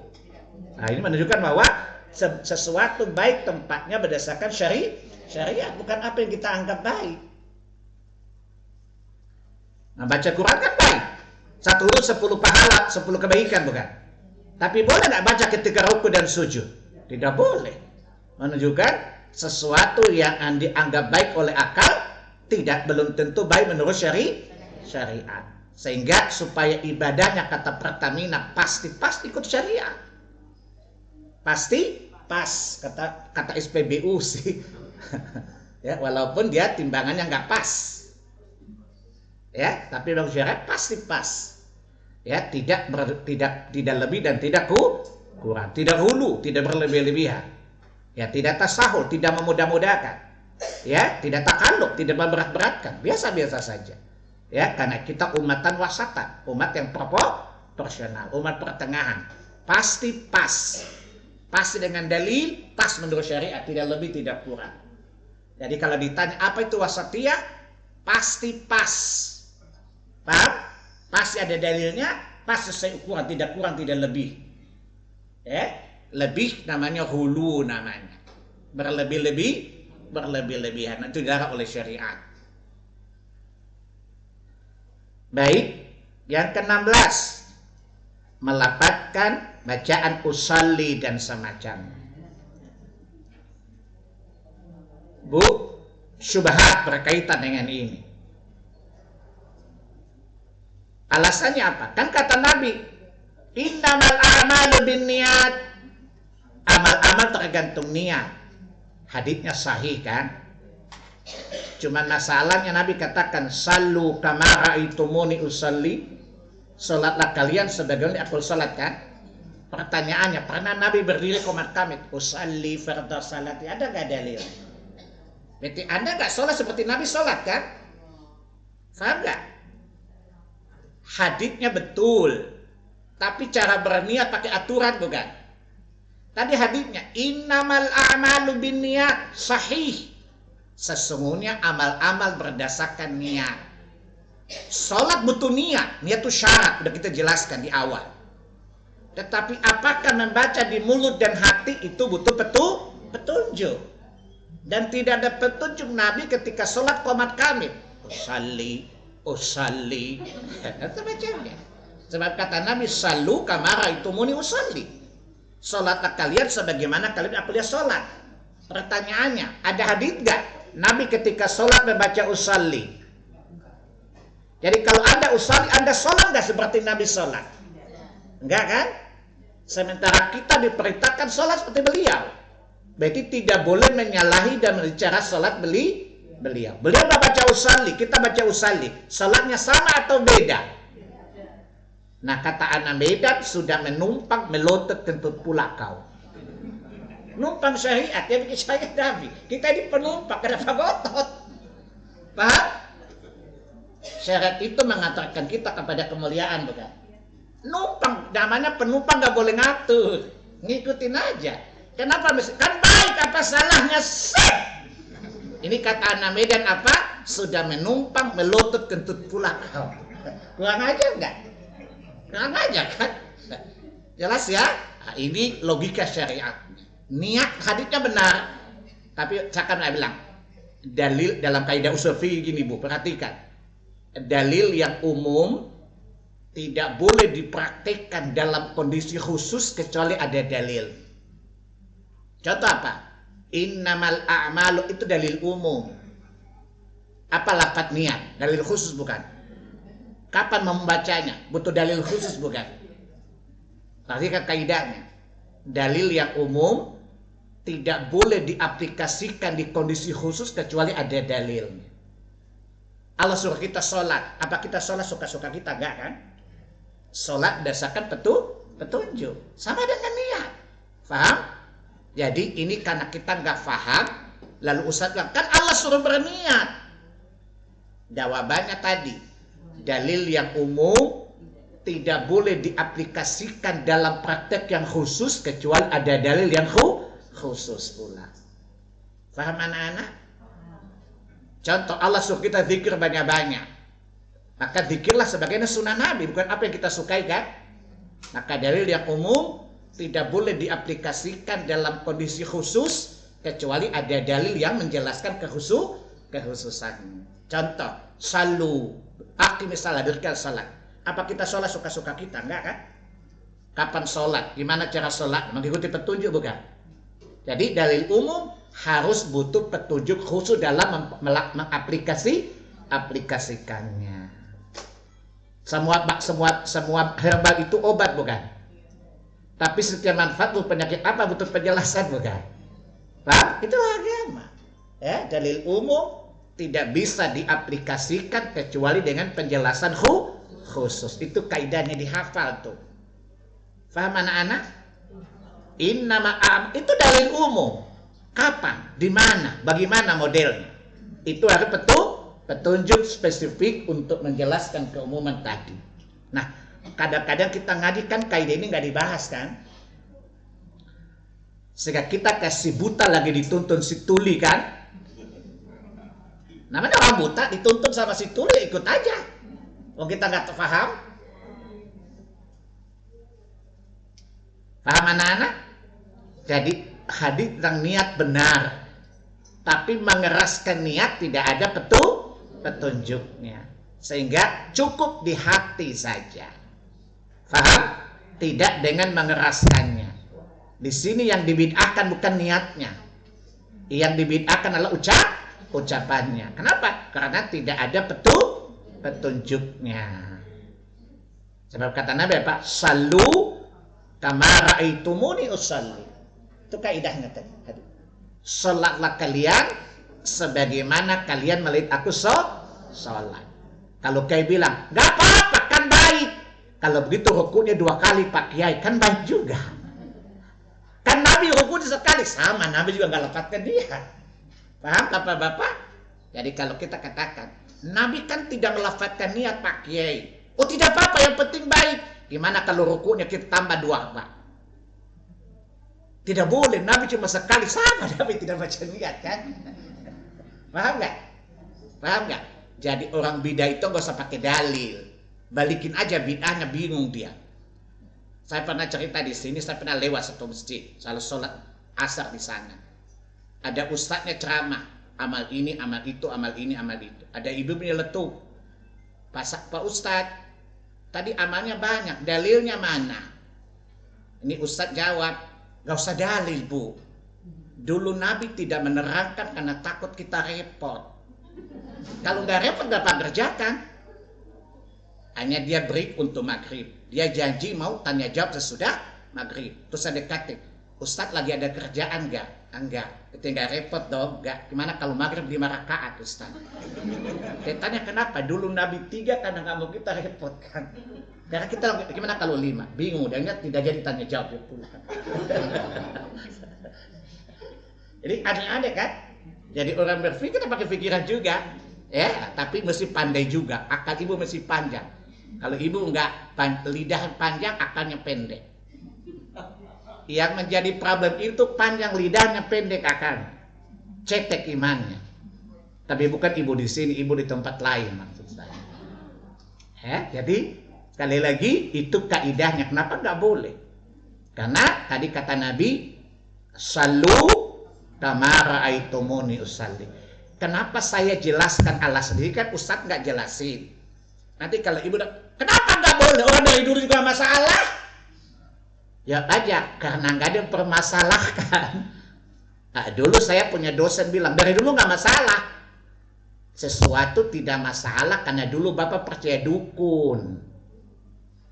Karena orang nggak bisa ke dukun, percaya dukun. Begitu ke dokter masalah nggak? Nah, Dulu kan Bapak percayanya sama kiai kampung kan? Sama dengan dukun. Belajar Quran Sunnah seperti dokter bukan? Begitu kita belajar kedokteran modern ternyata masalah bukan?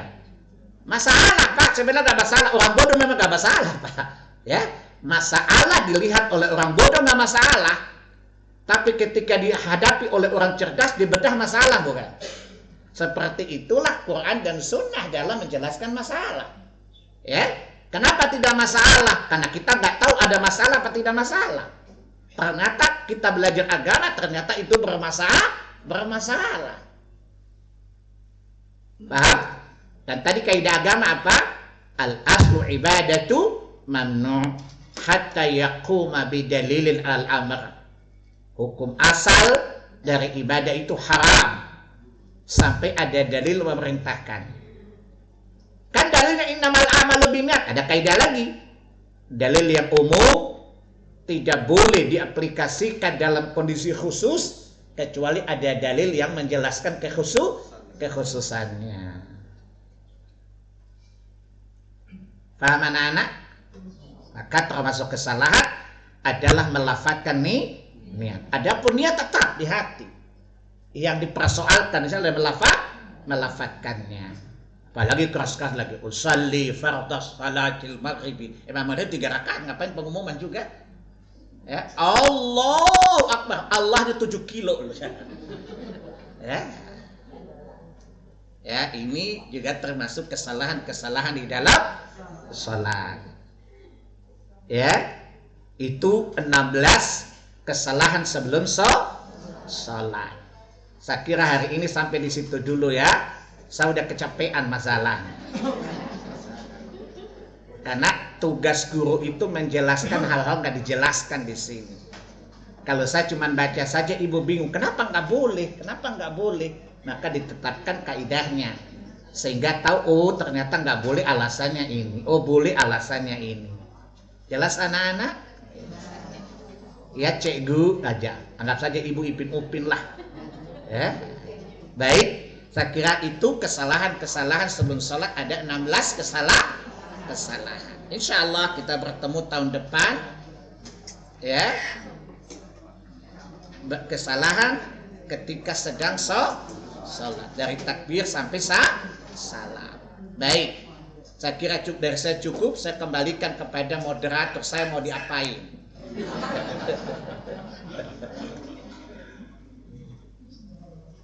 Jazakumullah khair Ustaz. Bapak Ibu, kita masuk ke tanya jawab ya. Masih ada waktu setengah jam. Mungkin yang pertama saya dulu bertanya Ustaz. Sering sekali saya masuk ke masjid yang banyak tiangnya di Indonesia. Sementara sebagai makmum kita harus rapat dengan saf depan. Bagaimana sikap terbaik saya sebagai makmum manakala menemukan masjid yang model begini? Sholat di situ aja, ikut kondisi di sana, nggak mungkin kita bisa sendiri kan? Tadi dikatakan itu kondisi terpaksa bukan? Kita dipaksa mengikuti keadaan. Yang penting hati tidak ikhlas dengannya. Kiasnya kemana? Surat 16 ayat 106. Orang dipaksa murtad. Dipaksa murtad, diancam. Dia hanya pura-pura di lisannya tapi hatinya beriman. Ini namanya orang dipaksa. Selama hatinya mengingkari. Bisa difahami? Kan Bapak sholat di situ, nggak mungkin dong pisah saf dari mereka kan? Paham? Nah, maka ini namanya kondisi terpaksa. Kita dipaksa oleh kondisi untuk melakukan sesuatu di sana. Dengan catatan kita meyakini ini kesalahan maka tidak berdosa. Yang salah kalau dia ikhlas melakukannya kerelaan itu. Tadi lihat surat berapa tadi? Ayat berapa tadi? Betul? Jadi orang murtad karena dipaksa, diancam misalnya. Dia lo bilang iya demi haleluya puji Tuhan misalnya. Tapi hati terlihat keimanan. Ini menunjukkan apa? Orang yang dipaksa, baik paksa karena kondisi atau dia memang dipaksa, dia melakukan hal yang terlarang tapi hatinya tidak setuju, maka tidak berdosa. Paham? Menjadi berdosa kalau dibilang ini gue banget gitu lah, itu berdosa. Paham? Paham? Asal hatinya meyakini kalau itu salah. Dan dia tidak membenarkan yang salah itu. Paham anak-anak? Jelas Pak Dewo ya? Ustaz, definisi niat dalam hati. Apakah jika seseorang hadir ke sajadah lalu dia takbiratul ihram tanpa mengucapkan dalam hatinya, itu sudah termasuk niat? Baik. Mungkin nggak orang melakukan sholat tanpa menyadarinya? Mungkin nggak? Menyadari itu niat bukan? Ya, contoh orang bilang gini, dulu berkaitan dengan Natal. Dosen saya bilang gini, ucapin aja, tapi jangan ada di hati. Bapak gila? Masa ngomong nggak disadari hati? Kecuali orang gila lah Pak. Makanya dosen dulu pusing mikirin saya. Kamu anak kecil kok orang masih mikir jawaban, kamu nyelonong aja loh. Dia bilang selama Natal gak apa-apa asal hati tidak ikut. Lah Bapak gila waktu ngomong. Waktu Bapak ngomong gak sadar, Bapak gila beneran, masuk rumah sakit jiwa dong. Masa orang ngomong gak sadar apa yang diomongin? Pertanyaannya, ketika Anda di atas sajadah, Anda ingin apa? Kan kasdu itu tujuan. An-nawa itu al-kasdu, niat. Anda diri di situ ngapain? Mau bengong? Atau mau tangkung? Ada diingini bukan? Ada tujuan Anda melakukan itu bukan? Al-kasdu itulah niat. Paham? Ketika Anda berdiri di situ, Anda tahu Anda mau apa. Nah itulah niat kan? Paham? Jadi cuma para ulama berbeda pendapat. Ada mengatakan sebelum atau bersamaan. Imam Syafi'i bilang ketika takbir hati pun melakukannya. Imam A mengatakan sebelumnya. Dua-duanya benar. Ya, yang penting kita menyadari apa yang kita lakukan itu niat. Ya, jadi nggak mungkin ibu datang masuk gini, cepat ke psikiater kelainan. Paham maksud saya kan?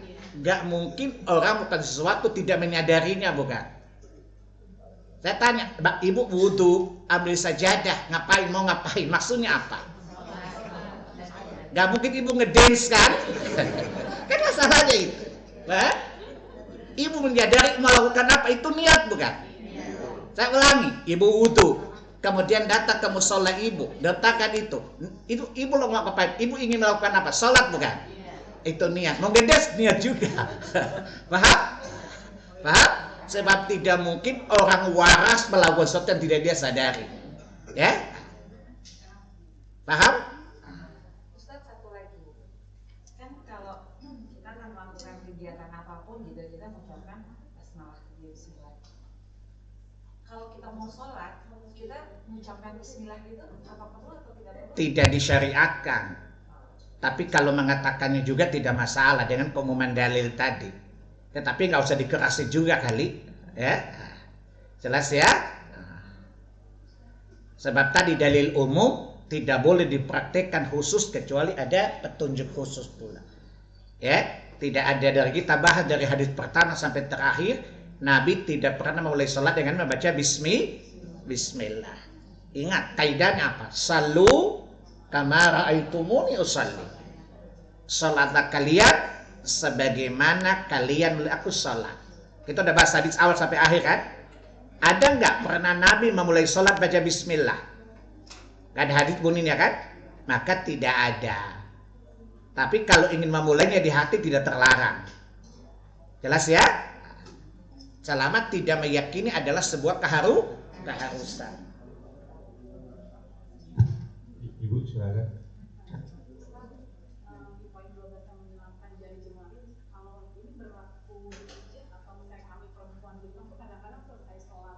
Ketika di tempat sholat, lagi zikir umpamanya, nggak boleh. Adapun ibu di dapur nggak masalah. Apalagi ibu lagi gibah kan, hai. Lu tanya, lu punya cerita loh. Iya. Ketika sedang dalam kondisi sholat atau berzikir, kan wanita itu tempat paling utama sholatnya di mana? Di rumah. Maka masjidnya dia adalah di rumah. Maka hukum wanita di rumah sama dengan di masjid ketika dia sedang sholat. Jelas ya? Kalau ibu sedang ngegibah nggak masalah, Bu. Apalagi Bu lagi pakai berlian kan gini-gini kan. Lu tahu nggak?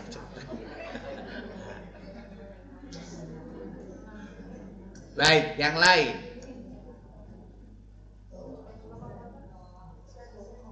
Silakan Ibu.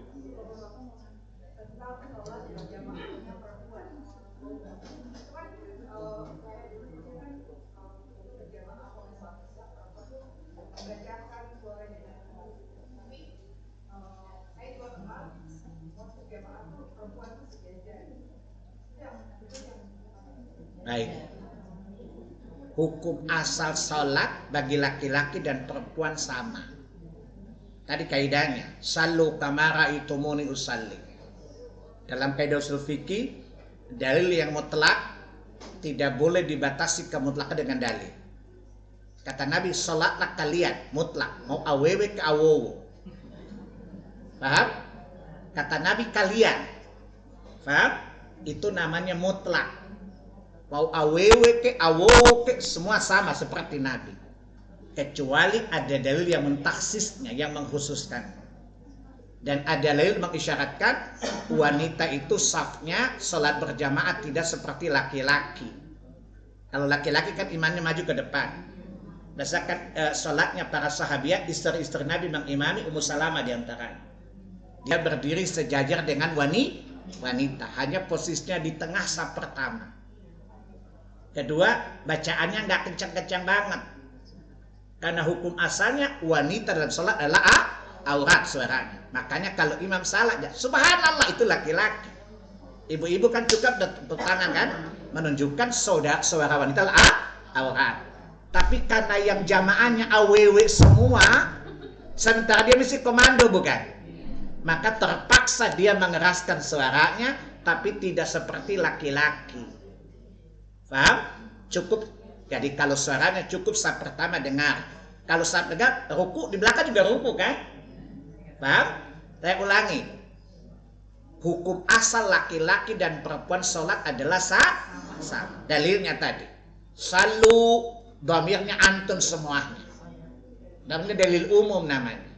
Nabi memerintahkan semua umatnya. Mau awewe ke, awowo ke, tetap sholatnya sama seperti Nabi. Dalam kaidah usul fikih apa? Dalil yang mutlak tidak boleh dibatasi kemutlakan pada dalil yang khusus. Paham? Selama tidak ada membatasi, maka shotnya laki-laki dan perempuan sama. Tapi ternyata ada dalil yang membatasinya.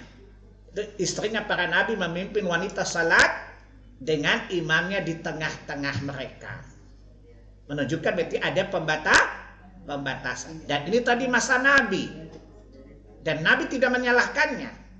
Berarti Nabi membenarkannya. Sehingga ini menjadi kekhususan bagi wanita. Paham? Kedua, suaranya pada dasarnya dalam sholat boleh nggak wanita bersuara? Nggak boleh.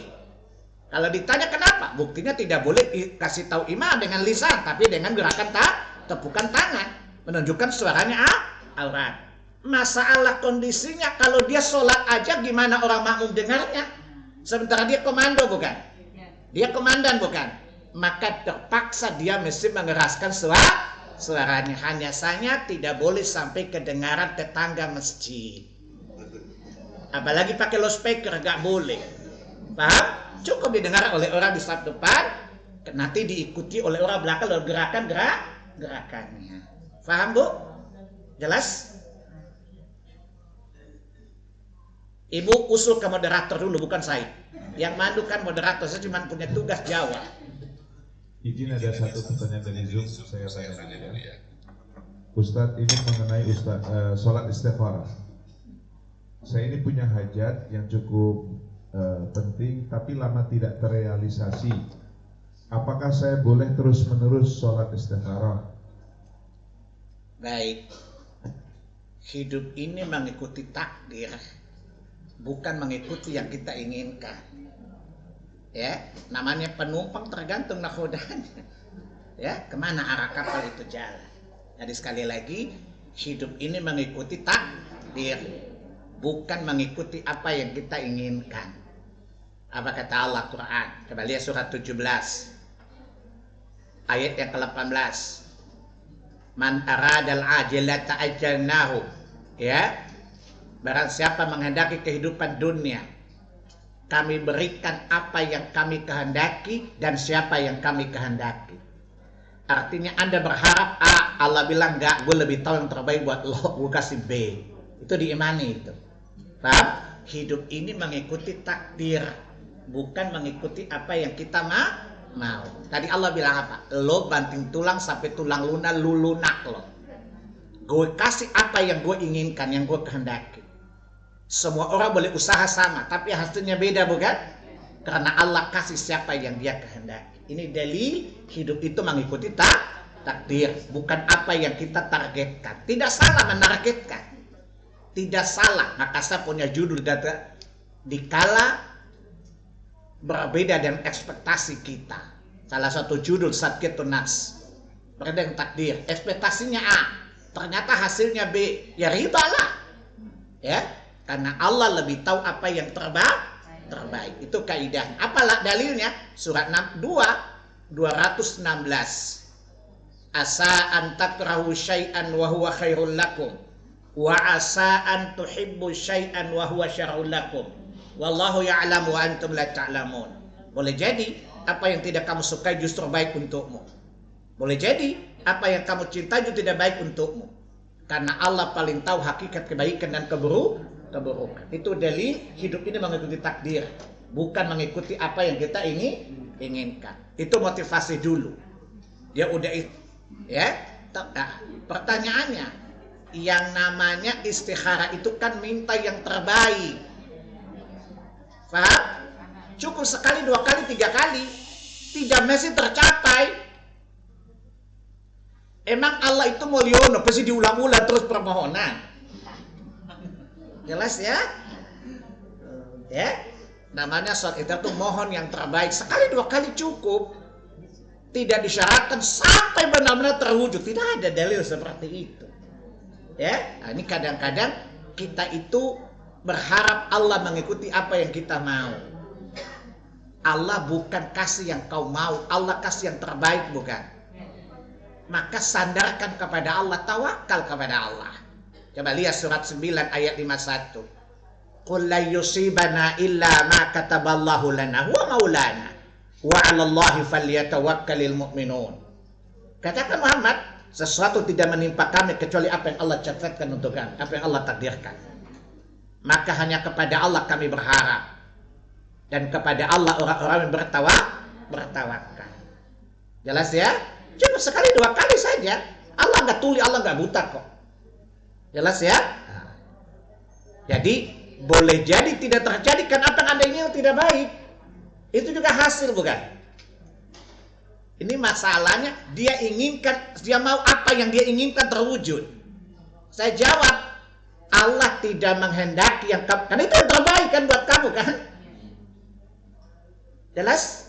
Masalahnya kita terobsesi. Nah, ini masalahnya. Ya, obsesinya A. Sehingga kita ingin apa yang kita obsesi terwujud.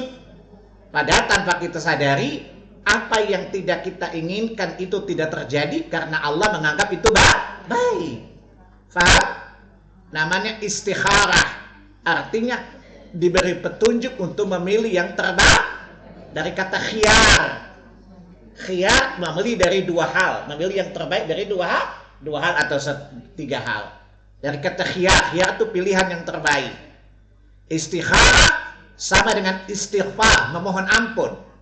Istikharah meminta yang terbaik dari 2 hal.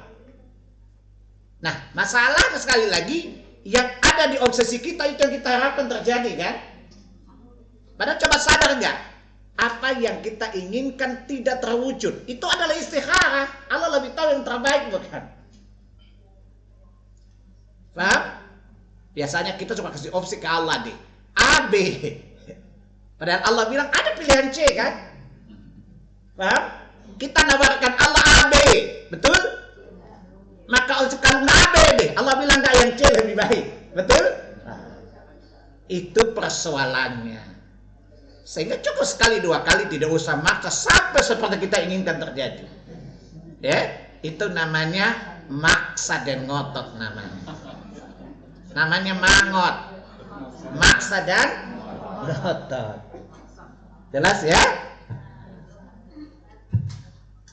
Ibu tadi silakan.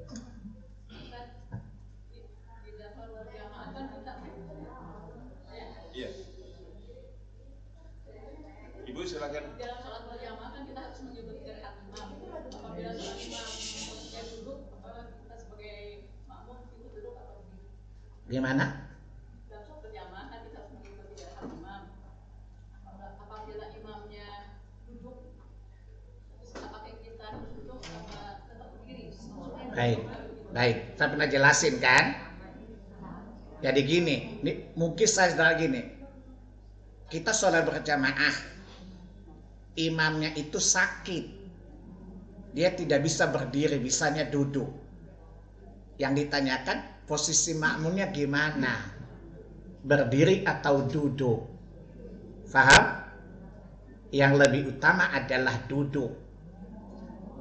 Jangan oa dengar dulu baca Allah. Ibu-ibu dapat dia komen. Saya pernah jelaskan hari Buhari Muslim kan, makmum duduk mengikuti imam kan. Ketika Nabi mengimami, Nabi sholat duduk, para sahabat berdiri kan tetap. Ketika salam Nabi katakan, kenapa kalian berdiri? Jangan kalian seperti orang Yahudi, di mana imam mereka berdiri, mereka duduk, mereka berdiri. Kata Nabi, ju'ilal imamu liutamma bih. Imam itu untuk diikuti. Idza jalasa fajlis. Jika dia sholat sampai duduk, kalian juga duduk. Tetapi kalau berdiri tidak masalah. Tidak ada mengatakan itu wajib. Tetapi lebih utama kalau imamnya duduk, kita juga duduk berdasarkan hadits Nabi tadi. Jelas ya? Ini pertanyaan gak usah ditanya, kan pernah saya jelasin. Cuman tadi ingatan ibu kan nggak terbagus-bagus amat kan. Ya saya maklum lah, namanya ibu-ibu, komputer tua kan. Giganya kecil, filenya TBC, tomat bawang cabai. Ya, saya udah bawakan hadits tempoh hari. Ya, jadi Nabi justru melarang para sahabat kalau beliau sakit dan duduk, para sahabat duduk. Dan Nabi mengatakan jangan menyerupai orang Yahudi. Wallahu a'lam. Ya. Silakan ibu yang di belakang. Keraskan suaranya ya. Yang hijab hitam.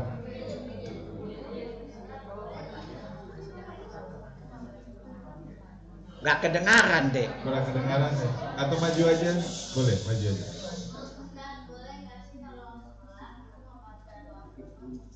Baik. Boleh nggak sih sholat itu baca doa kunut? Ya nggak boleh lah. Karena doa kunut bukan bagian dari sholat satu. Tapi kalau yang ditanya, boleh nggak sholat subuh baca kunut? Ini saya mungkin yang dimaksud itu kan? Ya cuman karena dia grogi kali tadi. Jadi saya jawab, boleh nggak sholat pakai baca kunut? Yang nggak boleh. Karena kunut bukan bagian dari sholat satu. Tapi kalau yang ditanya, boleh nggak sih kalau sholat subuh baca kunut? Gitu kalau pertanyaannya. Jawabannya yang lebih rajin tidak boleh. Paham? Karena kunut yang dibacakan Nabi bukan kunut subuh, tapi kunut nazilah. Hadits Muslim. Seorang tabi'in berkata kepada ayahnya, ya Rasulullah, ya Abah, kamu sholat di belakang Nabi, di belakang Umar dan para sahabat. Apakah beliau baca kunut? Kata dia, itu perkara baru yang diadakan ke dalam agama. Jelaskan, kunut yang dibaca Nabi itu bukan kunut rutin, tapi kunut nazilah. Jadi ketika Nabi mengutus para sahabat kedua kaum Rai dan Zakwan, kemudian para sahabat dibantai, dibunuh, maka Nabi berkunut meminta agar Allah melaknat orang-orang Rai dan Zakwan. Sampai turun surat 3 Ali Imran 136-38. Saat itu Nabi kemudian tidak membaca kunut lagi. Sehingga para ulama mengatakan kunut itu ada dua sunnahnya. Pertama adalah kunut witir. Jadi salat baca kunut yang sunnah itu salat witir. Berdasarkan hadis Hasan bin Ali bin Abi Thalib radhiyallahu anhu mengatakan Nabi mengajarkan saya kunut dalam witir sebagai kunut doa yang dibaca. Itu pertama, kalau sholat sunnah kunut, witir disunahkan kunut di rakaat terakhir. Yang kedua, kalau kondisi kekacauan atau musibah di mana-mana, maka kita boleh berkunut nazilah. Tetapi tidak di subuh, di 5 waktu. Ya, jadi Nabi kunut nazilah itu tidak di subuh, tapi di semua sholat 5 waktu. Jelas ya? Sehingga kunut subuh itu sebenarnya tidak terlalu kuat hadisnya. Karena ada hadis, ada sahabat yang mengingkarinya. Ya, adapun yang sahih adalah kunut nazilah. Yang kedua adalah kunut witir. Pertanyaan berikutnya, kita sholat di masjid yang besok kunutan. Nggak masalah, ikuti aja. Tidak boleh menyelisihinya. Paham? Berdiri saja, nggak usah aminkan, diamkan saja. Nanti ruku bersama dengan imam. Nggak usah protes, ngapain kunut loh, kan dimarahi. Nggak boleh angkat tangan juga, Ustaz. Iya, jelas ya? Paham ya? Ini untuk menjaga tidak terjadi kekacauan dan fitnah. Jelas ya, Dek ya? Bapak-bapak, ada yang mau ditanyakan? Silakan. Silakan. Ustaz ingin tanya Ustaz. Jadi di tempat kami itu ada masjid. Jadi nggak jauh dari rumah kami ada masjid. Sedangkan masjid lain cukup jauh dan kami harus berkendaraan. Nah, pada saat sholat berjamaah di sana ada orang yang ditunjuk untuk menjadi imam. Cuma permasalahannya adalah ketika orang itu menjadi imam, dia takbiratul ihramnya Ustaz. Maksudnya contohnya ketika dia mengucapkan takbir, dia mencampurnya dengan membaca usoli dan lain-lain. Pertanyaannya, apakah kita tetap sholat dengan dia atau kami harus diam untuk sholat sendirian? Karena kami khawatir dengan kewajiban sholat berjamaah. Baik. Saya bayangkan Allah dijeda lalu niat gitu. Jadi dia gini Ustaz, Allah gitu lah. Biasanya kayak gitu. Masuk sampai Betul, Ustaz. Nah, ini sholatnya fasid, dia rusak sholat. Baik. Ikuti saja kata Imam Tirmidzi dalam sahihnya, dalam kata Nabi, ikuti saja imam kalian. Jika dia salah, jika dia baik, pahalanya untuk dia dan kalian. Jika dia salah, maka dia menanggung dosanya sendiri. Kalau ada berada antara dua masjid yang sama dekatnya, maka cari yang lebih aman. Tapi kalau itu satu masjid, tetap sholat berjamaah di sana. Kata Hasan Asbisri, ikuti, ingkari bid'ahnya dan sholat bersamanya. Jelas ya? Tapi kalau ada di tengah antara dua masjid sama jaraknya, cari yang lebih aman. Tapi kalau itu satu-satu masjid, tidak ada alasan untuk sholat sendirian. Kata Imam Hasan Al-Bisri, ikut bersamanya selama bid'ahnya bukan syirik. Kalau syirik dia kafir, tidak layak jadi imam. Tapi kalau bid'ah amaliyah semacam itu diikuti tidak masalah. Tidak membatalkan sholat kita. Sholat dia bermasalah, kita enggak. Ya? Ibu, silakan.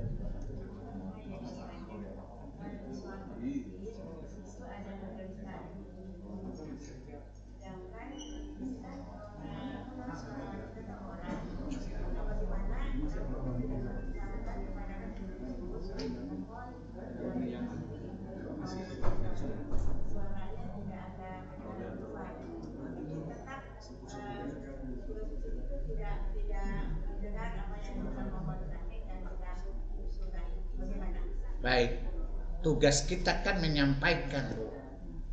Kalau dia mengikuti, sama dengan Nabi bilang gini, hadisnya. Kalau kamu dapati pemimpinmu salah, maka nasihatilah dia.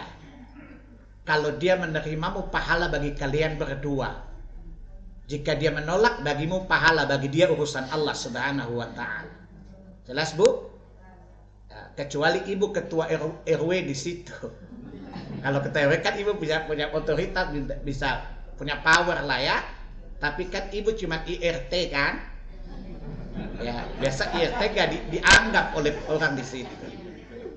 Ya, maka tugas ibu sampaikan dengan baik, Bu. Kalau mereka menerimanya, pahala bagi ibu dan dia. Kalau mereka tidak menerimanya, bagi mereka dosa, ibu tetap dapat pahala. Yang penting kita sudah memberitahu apa yang mestinya kita sampaikan. Jelas, Bu? Jelas ya, Bu ya. Oh, satu lagi.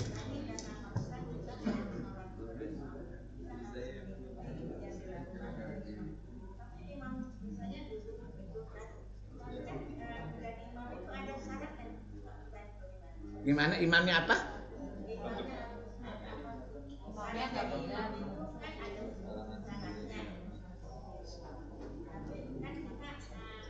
Misalnya gini, jangan imamnya kan imam rawatib. Suatu saat dia nggak bisa berdiri, dia bisanya sholat duduk. Tidak apa-apa dia mengimami kita sambil duduk, karena dia adalah imam di sana dan tidak boleh kita mengganti dia kecuali seizinnya. Ya, karena dia kepala di situ, sudah dipercaya di imam rawatib.